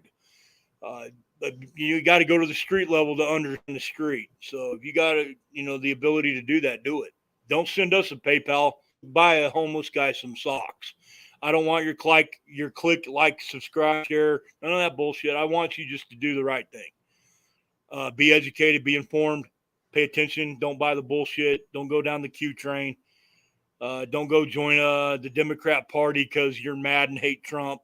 Don't do anything stupid. That's. I'm going to leave it at that. Intrepid, you got anything? I know you had some subjects you wanted to bring up. I think beyond existing, staying in your cubicle and how you're going to survive, you got to remember that you have to live too. You only have one life. I don't think people live anymore. They exist. Well, cell phones and social media and the internet didn't help us there, but you're right. It's terrible. Everything's virtual, but with your family, with your friends, go out and live. Try new things, explore, adventure, take risks. I think that's why everybody's so goddamn angry and pissed off all the time. It's because they're not living. They're existing. And they know that maybe they can't articulate that, but they know something's wrong. And they're lashing out. You know, you listen to the news and social media, they'll have you going absolutely crazy. And yeah, we live in a shit show. This is an all-out assault on Western civilization. You got to keep your eyes open. You need to have a plan. But the plan isn't to be stuck in your basement for 2 years. What the hell kind of life is that? That's what the government wanted us to do, is go hide in our basement with Joe Biden. But Yeah, of course they do. the minute the guy gets into the White House, he's no longer in the basement. Imagine that. Now, people need to use their common sense, but live. It's your life. Go out and do things. You know, and I should have got on the boat with you, 3.5, 4 years ago. Well, that's one of the reasons why I did that. I wanted to see if I could do it, and I did. You got to tell the story of that boat. I want you to do that. I want you to tell the story of that boat. But before you do, we'll make it into a few stories for sure. Yeah, but yeah, go ahead. Before we go into what more you want to talk about, you're right. You got to live. When I was doing the work I was doing, I was obsessed. You have to have a certain level of obsession to do the work that I did. And it consumed me 24/7. I'd wake up in the morning. The first thing I'd do is get on the computer, start going and reviewing paperwork, files and things, and going through all my work. And next thing I know, it's 3:00 in the morning the next day. I've done it in an office. I've done it in a building. I've done it in my house. I've done it in a storage unit in the middle of fucking nowhere. I've done it in a lot of different places. The point is, how many vacations did I miss? How much time with my own children did I miss? But again, the job that I did, it required 50, 60, 70 hours a week, and I had to be fully involved in it. Otherwise, I would not have been able to do the job that I did. And I wish I took in your advice 20 years ago. Because I would have had a lot more experiences and a hell of a lot better stories and a lot more fun. And I'd have a lot better blood pressure. Everybody has their life, their problems. That's true, but yeah, you got to live. You got to let your kids live. Yeah. That's another story. That's another story you got to tell. My neighbor here is, my kids are crazy, but I got my neighbor. She goes out to work. Her boy is a neat kid. Name is Israel. I hang out with him. He's 11. He never goes anyplace. He doesn't do anything. It's like, oh, come on. Jesus, Christmas. And I compare that to other kids who I have met, like Laura Decker, who's now in her late 20s, but she's the gal from the Netherlands, the Dutch gal that when she was 14 sailed around the world by herself. All the way by herself. All and the the way other by kid. herself. Can you imagine that? I mean, yeah. Yeah, she was the second one, right? There was a kid before her. Well, Zach was not as young, but he was the first kid under 18. There were several. In fact, the boat that I have now, Intrepid, I bought from Zach. So it's actually gone around the world 2 times. I wasn't going to share that unless you wanted to, but no, that's worth doing. But the point is, you got to go out and live. I mean, when you every person has 3 great relationships, as I would call it, in their life. How you relate to yourself, how you relate to other people, how you relate to your God. You can't learn anything about those 3 sitting in a basement. And consequently, you can't learn anything about yourself sitting in a basement. I admit my social skills. I'll admit my sociability, my social skills have gone to shit since COVID. Yeah. Not so much because I put a face diaper on and ran to my basement and scared for my life and hid like a fucking goat, one of the lambs waiting for slaughter. It simply boils down to COVID brought on a lot different aspect to the work I'm doing. Things got chaotic. Work got doubled and tripled, and I just allowed my work to consume me, and it had the same effect on me as these kids that won't leave the basement, or their whole entire life is on a fucking cell phone or a device. And yeah, our kids are this generation really got robbed of a lot. They did. Yes, they have. I mean, But for me, my I feel wouldn't put my kids in public school. I'd homeschool. my I'd let them feel go outside and play, jump in mud puddles. I mean, that's what kids need to do. yeah. Well, your kids definitely had the experience that every kid should have. You can read about it in a book, or you can get on a plane and fly and go see it for yourself. And I wish every kid could do that. This generation, this very, very young generation, Gen Z, I hate to tell them, but Z is the last letter of the alphabet. I'm pretty sure they're the last generation. Yeah. That's not an oxymoron. Gen Z got really screwed out of a couple years of education, of social interaction. Their psyche has gone to shit. We have the highest rate of teen suicide in history. And I don't feel, I mean, this generation can pull themselves out of this bullshit, and they can do better than their parents and grandparents did. The greatest generation did exactly that. This generation can do the same. They have to be motivated and have the will to do it. My heart goes out to the parents of these kids that killed themselves. That bothers me a lot. But again, it's not conservative parents out there with, I mean, there are some. I know a few actually who lost their kids in the last few years. Personally, know one guy really well. His kid killed himself just not too long ago. He wasn't a teen. He was first year in the military. Dad was military, but he killed himself. And COVID was full on fucking, and the life in the military with COVID hit was a miserable motherfucker. But my heart goes out to the parents. But it was more of these kids whose mom and dad voted for the potato that killed themselves than parents that voted for the other guy. So I look at the and I have a personal comparison. I have two sons, boys. One was raised very strict in religion and conservative values, and the other one was raised by a pot-smoking hippie liberal idiot who believes that college is for getting college loans so you can make the bills for 6 months and then never go to school. And doing it for years because they keep giving her the money, so she keeps doing it. And I look at those two children who were both raised in the same area, in the same community, had the exact same access to things, had the same afforded benefits and privilege.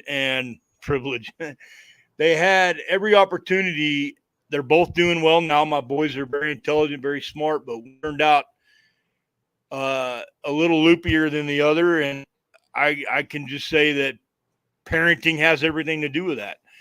I should have been more involved in their lives because of my work and travel. I was not as involved as a dad should be. So the grandparents did the best they could. My ex-wife died, and my other ex, might as well be dead during that period of time. She would have been better off dead. I had to rely on the grandparents, and one set of grandparents married conservative in the church, very, very involved in their morality. They raised a kid that, he's the top kid in the school, straight A's, honor roll. I think he got his Eagle Scout now, church group leader, played every sport, football. But I mean, the sports were kicking his ass. He's like, well, I got to go to baseball practice and split that with football practice. The kid was doing multiple sports at a time, track, wrestling, everything. Just whatever the school offered it could throw at him, he did it. Plus, he went to Boy Scouts full-time and went to church group and led a youth group at church. He fucked up his leg and his knee in football and took on a challenge that he had to be blindfolded and climb over a mountain blindfolded Not Yeah. really a big mountain, but it was rocks. I mean, in the middle of the desert. This kid had to climb over it blindfolded, and he had to learn. It was kind of a, do you have faith in yourself that you can overcome any challenge? And he did, with a busted leg that he busted 2 days before that. And he still did it. He made it all the way over the top because he has no quit in him. And I believe that comes from good, solid, conservative Christian parenting in his childhood. The other single grandmother, because, well, would you want to be married to a Looney Tune liberal? So, yeah, a divided household, raised at, if it's available, it's okay to do it. Smoke weed if it's there. You're only a junior in high school, but it's cool. Oh, you don't have to graduate if you don't want to. You can always get welfare. And I look at those two boys in their lives, and I mean, I have firsthand personal experience with this. Not everybody's going to raise their kid in church. That's where America, but it doesn't hurt. So, No, but get out and do things. Kids need to stop. People need to stop being victims. You got to fail. I fall down so much, I got a helmet, for God's sakes. But you get up and you keep going. they put a ramp on the short bus for you yet? Yeah, that's what I need. God. You get much older, they're probably going to do that. That's about right. I tell people I started flying airplanes when pterodactyls were still flying around. So I've seen the living centers and the little short buses they roll around in. Yeah, well, I'm pretty content where I'm at right now. But yeah, besides existing and prepping, you got to make a plan how you're actually going to live. I mean, a lot of people in 60s, 70s, 80s, years old, that is. I mean, the last 2 years, they've lost it all with COVID. You're the guy that taught me how light an actual aircraft is, how light it is, and how it's still a glider when the engine shuts off. Yep. Matter of fact, when I was up in the air with you shut the fucking engine off. Did I? I think you did. Buy fuel. You wanted to do some loop-de-loop barrel roll and fucking make me puke all over the inside of the aircraft. I told you maybe next time. I'll jump out of it with you, but I'm not going to let you make me puke in it and have to have, chunks all over me when I get on the ground. But yeah, I remember you shut the engine off and we kind of and you're like, it's just a glider without an engine. Yep. That's all. There's no reason to crash. They're going to go get it. Ride the thermals. Be in control. Yep, but you're in control. You're the only one in control of your life. You can't let social media and emotion and the news media, because they're just trying to play one against the other. Yep. You'll go crazy listening to all these people. At the end of the day, you need to turn off the news, go out and say, great, got to have a few beers and a barbecue with the neighbors. We'll get back to it because nothing's ever going to change. Yeah, and I've got a lot of friends, they'll message me once in a while on a blue moon and they're like, hey, is this really what's going on? Or, hey, did you hear about this? Or, hey, you need to pay attention. Go look this up real quick. But these are folks that I've known for a while, some for years, some for a short time. But it actually makes me smile inside to know that that's only once in a while they send me a message like that, because most of the time they're out having fun. Or living their life or going to work or doing something they want to do. And that's awesome. So I have no complaints about that. Well, as you know, by next January, I'll probably finally have my little sailboat back in Sea Cortez in Mexico. And I'm hoping to leave it there for people who want to go out and use it, especially veterans. Well, they damn sure better know how to sell it, because if they sink it, they better hope they go down with it. Nah, I kind of like, you can't sink a boat. Jesus Christmas. I kind of fell in love with that little baby when I was in San Diego. Well, as they said, amateurs built the Ark and professionals built the Titanic. So this boat was built by amateurs. Speaking of China and their big aircraft carrier, pretty sure that's the first thing that's going to go. Well, my perspective on that is China's got a lot of military. They don't have recent military experience. No, they don't.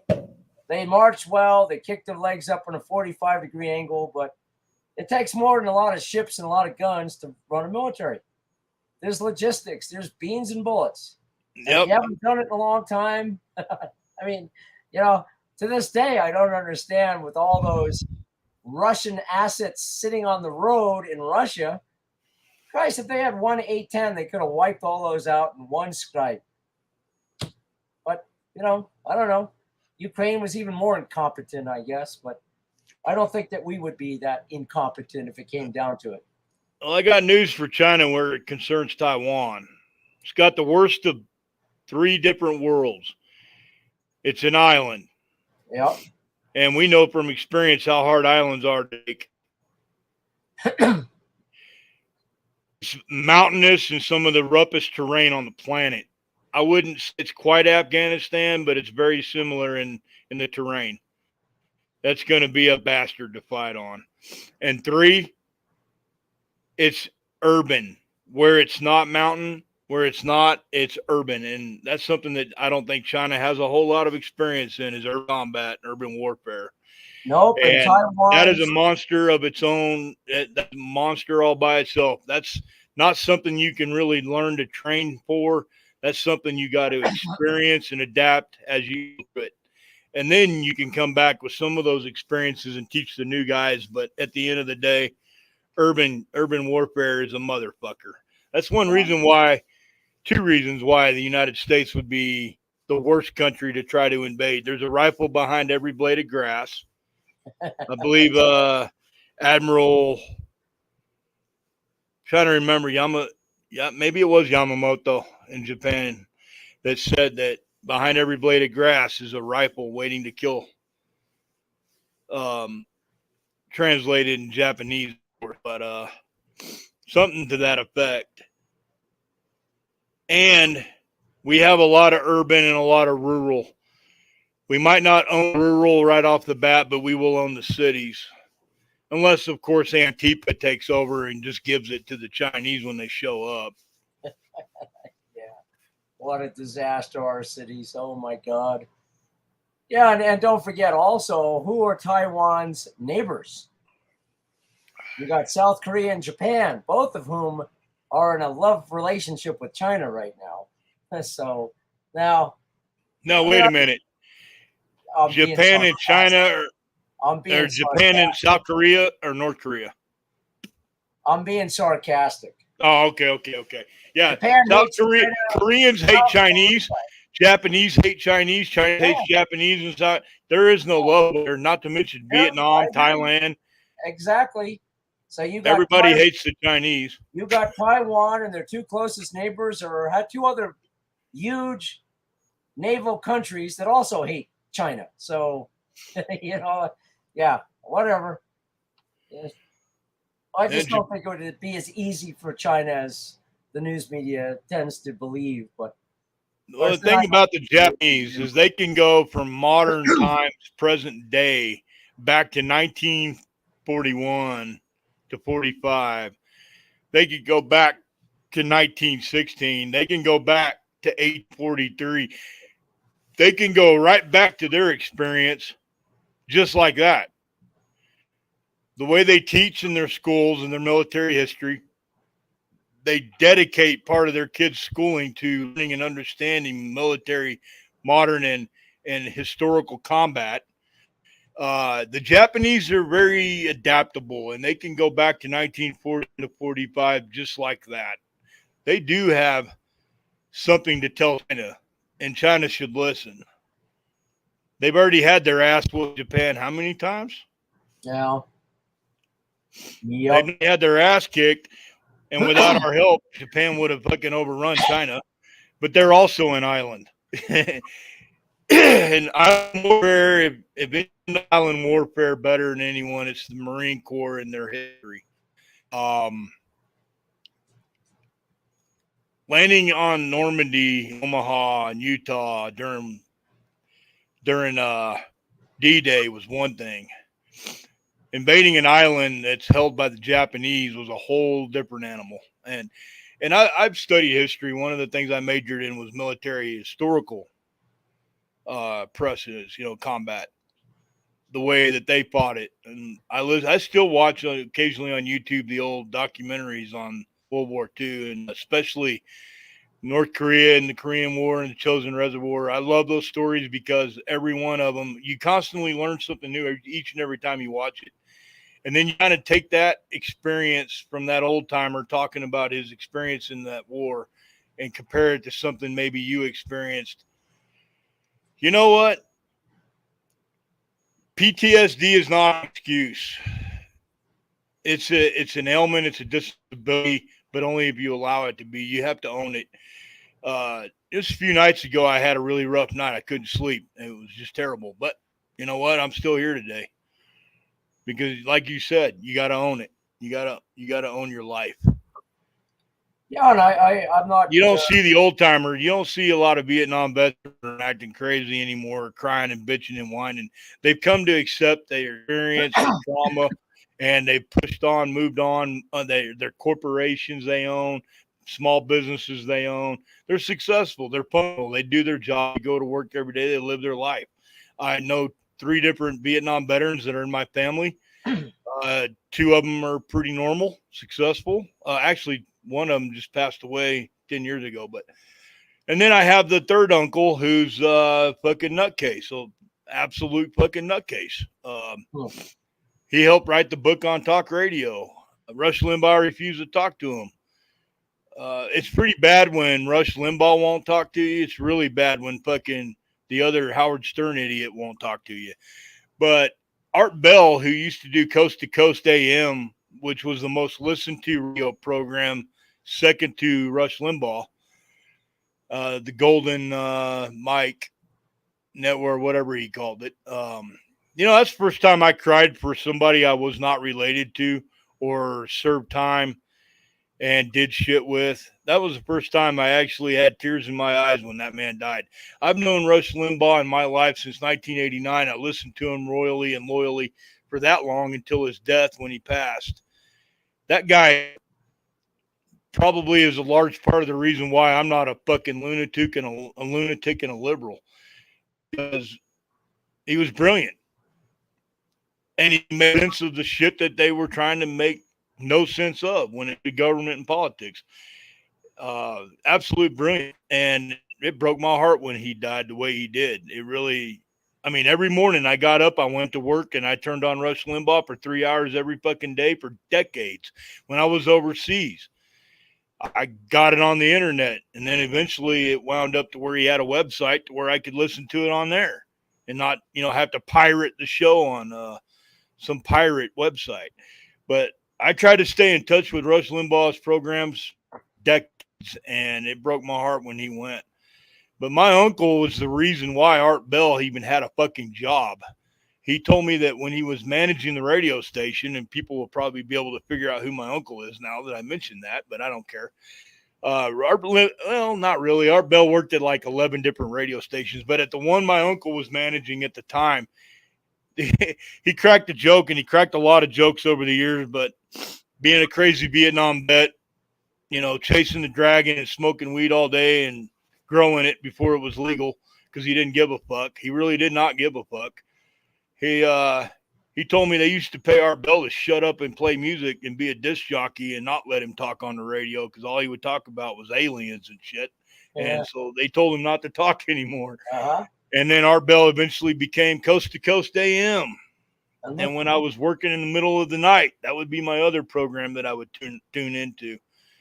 Because 5 days a week, it was always there. Look at how times have changed. Now they're talking about UFOs and aliens.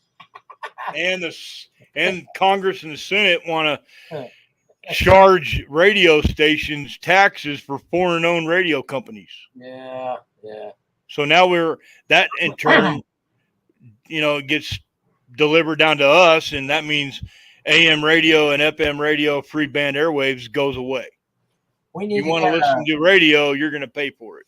We need to get a short wave. I need to start something like that. But I actually have I don't have a transmitter, but I'm I'm pretty smart. I can turn that CB radio of mine into a transmitter real easily. But Yeah. it's okay, FCC. You don't need to send the IRS 86,000 or however many fucking agents y'all are gonna hire. Don't worry about me. I'm not gonna turn my CB into a fucking power hour. Super fucking antenna on pick up on top somewhere and illegally pirate radio frequencies. Don't worry, I'm not going to do that. My uncle did it, but he also had a license to do it. Well, he had a license, but he did a lot more than what the license allowed him to do. But you can take a CB radio and use it, as a shortwave. I mean, it's not hard to do. No, I've got the license, but you mentioned uncles. Oh, that's right. You do have the license. My favorite uncle, he's now deceased. He was a Marine that went into Okinawa in World War II. I don't have to tell you what kind of a shit show that was. But none of those guys considered themselves a victim. Today, everybody's a victim. It's like, God, get over it. I don't understand where that came from, but that reminds me, some rock star named Ted Nugent just followed me on Twitter, which is pretty fucking awesome. I feel like a rock star now. I'm almost willing to throw him. I mean, seriously, I'm almost willing to throw my panties up on the stage at this point. That's pretty fucking awesome. He's good. Kid Rock is good. A lot of those guys they're just over it. Alice Cooper, who would have thought Alice Cooper would be a diehard conservative? But he's over it too. This woke stuff is just bullshit. No shit. God, it's bullshit. Well, let me ask you a question real quick before we get off of here. And it's been, I think we're on 2 hours now. They're close to it. I don't really care. I don't care if we're on here for 5 fucking hours, but we'll try to keep them short mostly because people do got to go to work tomorrow, and I got to go do another ruck in the morning. What do you have to offer on food storage experience and benefits based on your being on mission for so long, solo, knowing that when you go out for a 2 week between islands that could turn into 4 weeks, what's some of your best advice for people that could translate easily to being here at home and just, certain foods will last a certain amount of time? Because I know you started with fresh fruit and vegetables when you headed out, but by the time you got, you didn't. No, I did, but it didn't last you when you got there. By the time you got there, you're eating fucking beans out of a can, right? Yeah, they were done after about 3 days. It just disappeared. So, nah, that's because you ate it. Canned stuff wasn't bad. I've probably got 6 months supply here because there's a lot of stuff available still. A lot of these countries, you had tuna or Chinese canned chicken, which was terrible. So, but canned things work. As I said, cabbage works. Rice was good because it used the least amount of water. What's up, Monk? You're on live, brother. You got something to say? Yeah, I got to unmute you. Hang on, I forgot to unmute you, buddy. Yeah. Somebody besides us. Who else is on here? He's got to unmute it from his end. I can't. He's got to go down and click his unmute button. He might jump on here though. Where's T-Bone tonight? All right. There you are. I don't know. He might. He did a camping trip with the kids and took them to the lake, and I'm sure he wore out, man. He went straight to work when he got back. So I'm sure. But Monk, where'd he go? Hey, fucker, go unmute. You don't have to worry about your video, brother. Just cover your camera up. But take your mute button off so you can holler at us, man. We'd love to shout at you for a minute. But he used to be a student of mine in some respects, and then went on to do other better work than what I had to offer. But Monk's a pretty badass dude.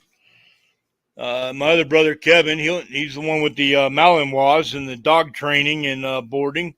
He'll be in here. He's not here. Well, he might actually be here tonight. I don't know. Let me scroll down. Nope, I don't have him on here. We got to get Anya on at some point. I'll have to figure out how to coordinate that with Slovenia, because her and the dog training as well. And that's okay. I didn't realize I could scroll down and have more people on here. I didn't realize that, and I'll have to remember that next time. This StreamYard is still new to me. I've had it for over a year, but it's still pretty new to me. But they have pretty good. They've got really great servers. Pretty good audio. Pretty good latency. I guess they call it latency for delay in videos. They do a pretty good job. Let me run over here before we jump off and check YouTube. Yeah, nobody at YouTube gives a fuck that we're here. Let me check Twitch real quick. Because I know Twitch, they'll put me up. They'll put me up at the front when I first sign on, so people will be able to click on and kind of see what we're doing. Oh, the video over on Twitch is terrible, man. Well, anyways, you asked. Rice is good. Doesn't take a lot of water to cook rice. Okay, I got a question for you on rice. My understanding is, and this is from not only my experience and Asian friends and people who are in the prepper mindset, rice has got a shelf life, unlike beans and other things you can freeze dry and other things you can do. You can freeze dry, obviously, minute rice is almost freeze dried.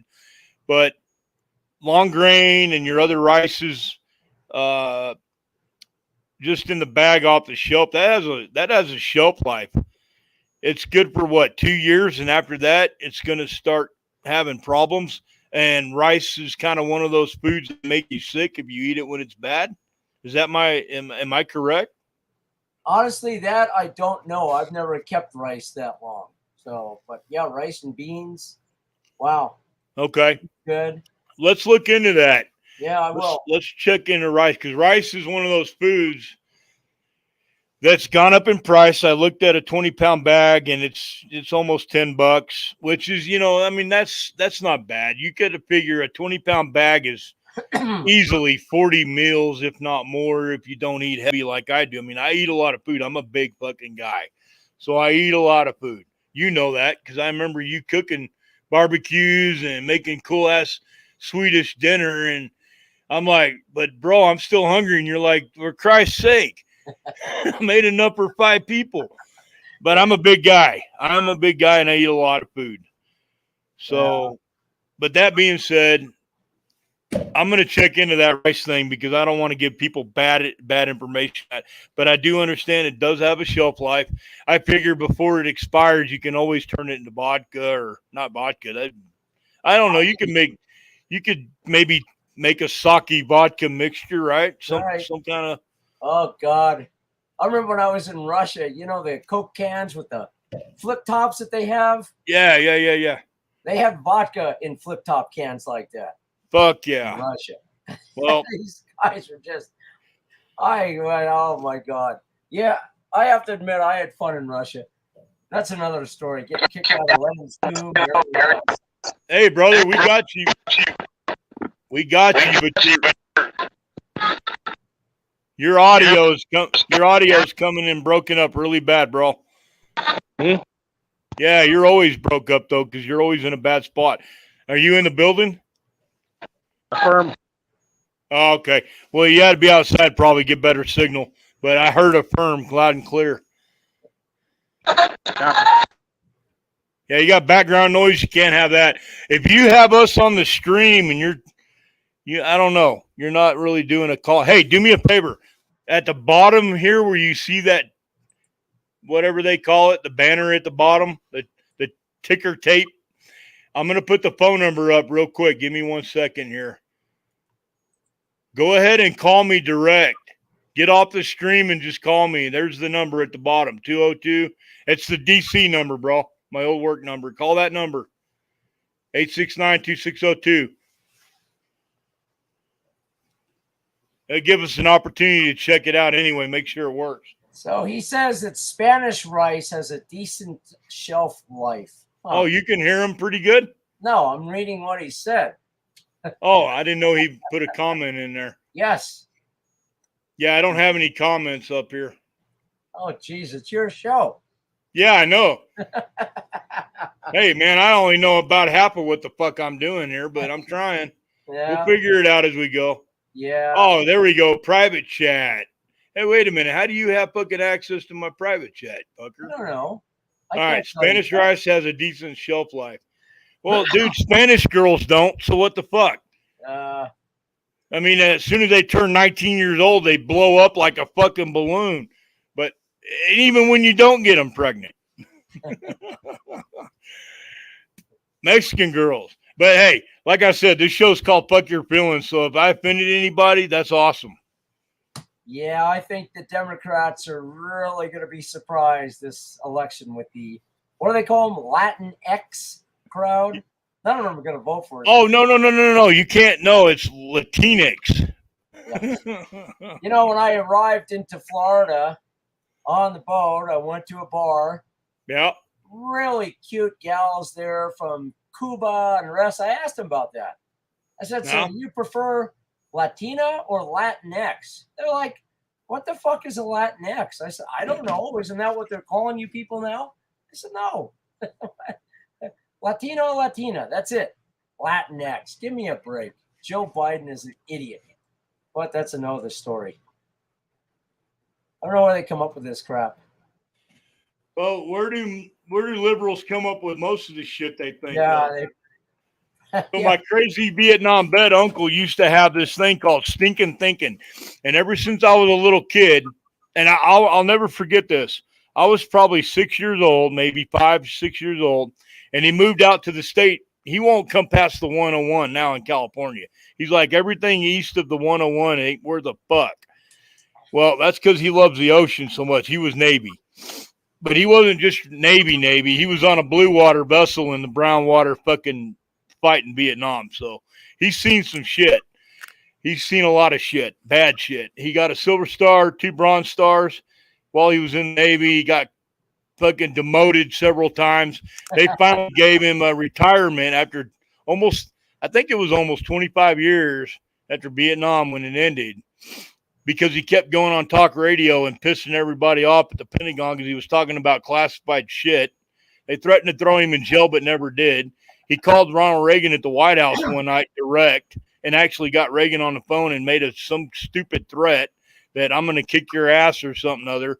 And not too later, my aunt told me the Secret Service and all the cops and all the FBI and everybody was kicking in the windows and doors of every window and door in the apartment.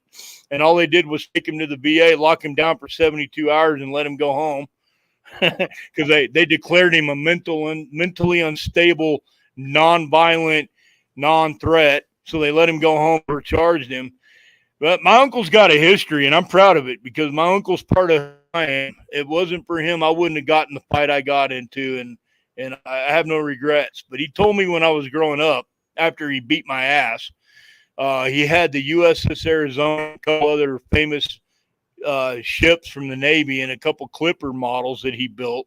And I took one in the bathtub without asking. And, well, needless to say, those models aren't meant to go in the real water. That was the first time my uncle kicked my ass like a dad should have. And I got my ass kicked, and he told me later on, growing up, and all through my growing up in my years, I spent the summers with, you need to quit your stinking thinking. It wasn't until I was enough to realize what he was trying to say, and that made total sense. Stinking thinking. I mean, I'm like, absolutely right. So if you got some fucked up shit in your head like most liberals do, like exploiting children at any age and exposing them to racism and gender fluidity, if you think that kind of shit, that's stinking thinking. And unless you're willing to self-correct and get your compass right, your moral compass in the right direction, then, you're going to be a fucking life loser like the potato in the White House. Boy, a guy with a 50-year career in politics that has absolutely shit to show for it. Is he ever? I'll give him one thing. He was smart enough to take German Shepherd and put him back in Delaware after he bit 2 Secret Service agents. That's about the only thing he accomplished during his fucking presidency. Uh-huh. All right. Aye. So we got some people over. Have any phone calls? At least I don't think I have. Nope. I probably got a bunch of dirty messages though. They can't take a job. So I got a bunch of casework emails and messages. me to look at their missing kid or their murdered fucking family member. I really don't want to deal with that tonight. I may have to. Yeah. Ugh. Well, maybe we should call it a night. When's the next time? I've got 2 night flights tomorrow and Friday. I got to fly into Utah. Oh boy. Let's do Saturday if you don't have a flight. Yeah. And Saturday. even if you do have a flight, I might go ahead and do a sit rep on Friday, and then we'll do a live sit rep and podcast on Saturday. Yeah. I know we got some time. I could slowly go through the sailing trip from. Yeah. Oh, I can't believe I made it that far, but I mean, the FBI might decide to do a fucking warrant on me here and kick my door in or come in and go through all my shit and find all my fucking 1970s porno mags. yeah. If they do, we might have to skip. But other than that, I want to put some content out for folks and definitely keep everybody kind of in the know and what's going on with our fucked up government and the tyrannical leadership that's flushing us in the toilet right now. But I'm going to leave everybody with this. It's really, really difficult to wrap my mind around hope right now. But I look at this country and the situation we're in, like a criminal case and missing persons, abductions, homicides, rapes, trafficking, terrorism, and everything else I've looked at over the years and had an input. Not anybody gave a fuck about my opinion, but I look at all this and I go, there's a hope in every one of those cases that if we don't recover the person, we can recover justice. And even in recovering justice, we don't always succeed at that, but you can never give up hope. You can never survive a fight if you go into that fight accepting your loss before you even engaged. You got to go in with the mindset that I'm going to win this. And no matter what evolution is thrown at you in life, no matter what challenge, no matter what tragedy or trauma, you got to take that shit and you got to. Mike Tyson said it's not how hard you can hit, or was it Mike Tyson or Muhammad Ali? It's not how. No, it was fucking Rocky. It was Hollywood. It was Sylvester Stallone. It's not how hard you can hit. It's how hard you can be hit. Yeah, well, even Rocky came out recently against the he did. Proposed woke version of Rocky. Oh yeah, he's not making any friends in fucking Hollywood. You know what? I look at Sylvester Stallone's career, and I go all the way back to the very beginning, the infancy of his career as an actor. No one, not a motherfucker in Hollywood would give him an opportunity. Maybe that's why he made porn. But anyway, I shouldn't have said that. My bad. I apologize, Lord. He, the Italian Stallion, baby. Hey, he did pretty good work. I wouldn't have done those anyway. Never mind. I digress. Sylvester Stallone, no one would give him a shot. No one would give him an opportunity. No one thought he would ever be successful. No one thought he would ever be a great actor. And look what he did. Yep. He not only went and found his own fucking money to make his films. You know what? I hope he's got millions and millions and millions of fucking dollars and he's living the best life that he can live every day. Yep. And that's what we all need to do. That brings me back to Mike Glover and Phil Craft Survival when he did his live on the Sitrep, the situation with the FBI and the situation with them putting his community,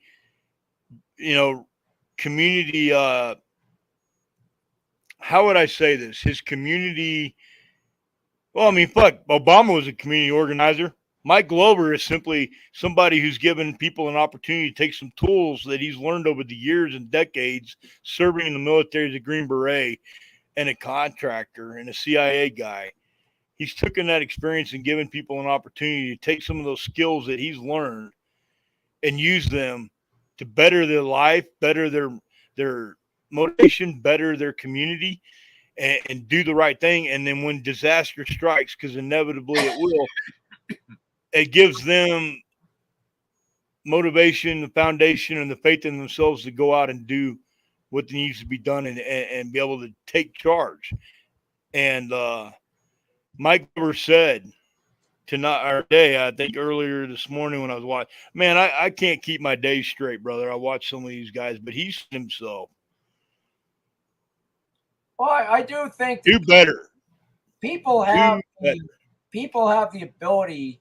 They know what's right and wrong, but they've given it all away to experts on social media and the news and the government. We got to follow the experts. Screw that. You know what's right. You know what, when your spidey sense kicks in, you got to follow that more often. Listen to your gut. It knows more than you do, and your gut's more right more often than you are. That's right. I honestly can attest to that from life experiences and some of the worst situations imaginable. Listen to your gut. You don't have to take your gut's advice, but you should listen when it speaks up. And when the hairs on the back of your neck go up, you can still be polite, respectful, and treat every person with dignity that you come across, even if they're a whacked out fucking future child molester, rapist, kidnapper, trafficker, liberal, Looney Tune, fucking Democrat voting, potato sucking, motherfucking Hunter Biden loving piece of shit. You can take and treat them with respect, and offer them the olive branch of peace with a plan to kill every fucking motherfucker in that room in the next 10 seconds. But don't let anybody know that the hairs on your neck are like, hey, dude, be prepared to kill every motherfucker in this room in the next 10 seconds. That's right. But that's enough of me and my warrior mentality and my Spartan attitude. Speaking of Spartans, Cebus possum parabellum. If you want peace, train for war. Train for war, yep. Prepare for war. So, live every day your best. Live every day with dignity and morality. Live every day the right way. Go out and do a little bit more than what you planned on. Always think that you can go above and beyond and believe in yourself enough to go above and beyond what you think your limitations are. Cross every fucking line. Screw every fucking T. Do the right thing. Do it again and do it again after that. And have a Spartan attitude. People look at us alpha males and they go, well, you're just a white, angry male. And when you hear that, that's okay to be a white, angry male. You've got every fucking right to be an angry white male.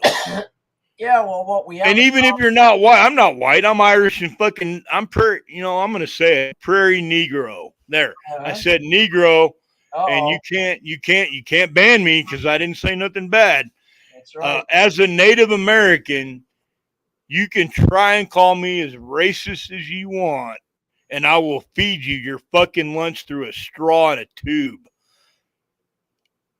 Yeah, I know what it is to be oppressed. I know what it is to be Irish, and there were Irish slaves. I know what it is to be judged based on my native. I walk into the VA or the clinic or the Indian healthcare, whatever, and I'm judged the minute I walk in.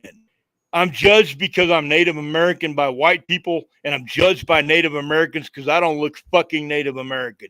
So if anybody out there wants to fuck my feelings, trust me, I've been there, done that. And it don't bother me. I laugh at them. I got brothers that are half Korean, half white. I got brothers that are half Japanese, half white. I got friends that are half Chinese, half white. I got friends that are half German, half Jew. I got friends that are half fucking Polynesian and Latin American.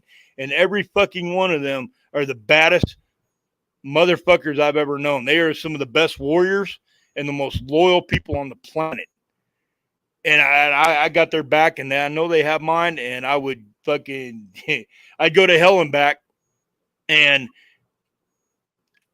I hate racism. I despise it. I think it's fucking ignorant, but beyond ignorant, I think it's a lack of life experience, knowledge, and education combined. It's not one or the other. It's all three. Life experience, education, and experience. And education is probably the biggest one. I know I got friends, and even when I went to school growing up, the black kids got bused to school because they had to take the black side of town to all the other schools in the city because integration. Otherwise, all the black kids would have went to their own school in their own neighborhood because they only had their one side of town. And somebody thought it was a great idea. Fucking, what's his name? Lyndon B. Johnson, Mr. I'm going to integrate. The whole time that motherfucker was saying the N-word behind everyone's back when the cameras weren't looking. The black kids got bust, and everybody was fighting over the black kids because they wanted the better black kid for the football team or the baseball team or the whatever team. You want to talk about fucking racism? I lived racism. I had a cousin that was half black and half white. We used to call him Oreo, and we used to call him Mez, as in slang for Mexican. He wasn't really Mexican. He was Mezgan. My cousin's successful. He's been around the world. He's traveled. He's done a lot of things. I'm proud of him. I won't talk to the motherfucker. I can't stand his fucking ass. He beat my uncle up in a bar one night because he got offended by a word. I'm sure my cousin's gone total fucking snowflake by now, but I still love him. I don't like him. I can't stand the motherfucker, but I love him. And I grew up, and I remember being on the street ready to kick anyone's ass that had a negative word to say about my cousin. I grew up in racism. I know what it looks like. I've lived it. I breathed it. This shit that's going on right now is stupidity. It's not racism. It's stupidity. These people don't even know what real racism is. They didn't live it. Some people did, but not most of them. Not the people that are on TV every day talking about it. They didn't live it. They grew up in their white privileged neighborhood or the black fucking community, and they never experienced white hatred the way I experienced it. Yeah, well, I remember my cousin not being allowed to come to our fucking house to eat dinner because he didn't look like us. This isn't racism. This is fucking pure stupidity. Not even ignorance. Ignorance is excusable because you don't know. Stupidity is not an excuse because you choose to not know. There's a difference. And I grew up in that world. I grew up in that life. I grew up in South Texas and North Texas and East and West Texas. I grew up around the most stupid motherfuckers on the planet, but I also grew up around really, really, really solid, good people, Democrat and Republican. But at the end of the day, all they really cared about was America and being American, not one or the other. So I'm going to leave it at that. I don't give a fuck what party you belong to, but when your party decides to support the exploitation of children, I got a fucking problem with that. So, yep. Well, Saturday. All right, brother. Let's call it a night, man. Saturday? That sounds good. Yep. Next time I want you guys to speak up or call into us. Give us a shout. Give us your story. Tell us your life experience with racism or exploitation or trafficking or your job and career, or raising your children or serving in the military, or, just, what? I want to hear from people about, hey, you guess what I did this week? I went and fucking helped at the soup kitchen down the street. Dude, that's what I want to hear about. And I want other people to hear it too. As much as I bitch and I can't stand fucking liberals, I can't stand liberal ideology, I can't stand liberalism, I can't stand the idea that people are willing to kill each other over a fucking party affiliation. Neither Republicans or Democrats deserve to be in power or hold office. They both suck ass. If all of us Americans came together as Americans, all them motherfuckers would be voted out for independent people this next election. But that ain't going to ever happen because we're not strong like we used to be. But I want to hear everybody else. I want to hear your story. I want to hear what you've experienced in life, and I want you to share that with everybody that comes on our podcast. Even though we probably got, 2 people in here? I don't care. 2 people today is 200 tomorrow. We're going to make this thing work. And we're going to get banned off YouTube and banned off fucking Twitch and banned everywhere else the fucking liberal snowflake has a panic attack. But that's cool because we got Rumble, and Dan Bongino owns Rumble, and I'm never going to get banned off there, and I'm not worried about it. I don't know. From what I'm reading in the private chat from Monk, we may get thrown off the internet, but who knows?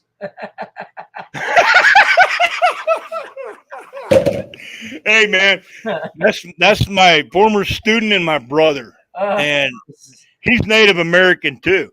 He's the Native American nobody talks about, but he's the one tribe you don't fuck with. I'll just leave it at that. If he wants to come on and speak up and tell us all about it, that's his call. That's one guy that's the Native Americans no one fucks with because we all know we're smarter than that. Oh, well. All right. Shut it down. Saturday it is. All right, brother. Saturday. All right. And Friday night, I'll try to do a sit. All right. Have a good Thank night. you guys for showing up. We love you. We give a shit about you, even if we don't agree with your fucking politics or your fucked up morality. We're all Americans, and I don't give a shit what our leadership does. It's what we do tomorrow that matters. I'll leave y'all with that. I'm out. Abraham and Intrepid signing off. Yep. Have a good night, Abraham. Thank you, brother.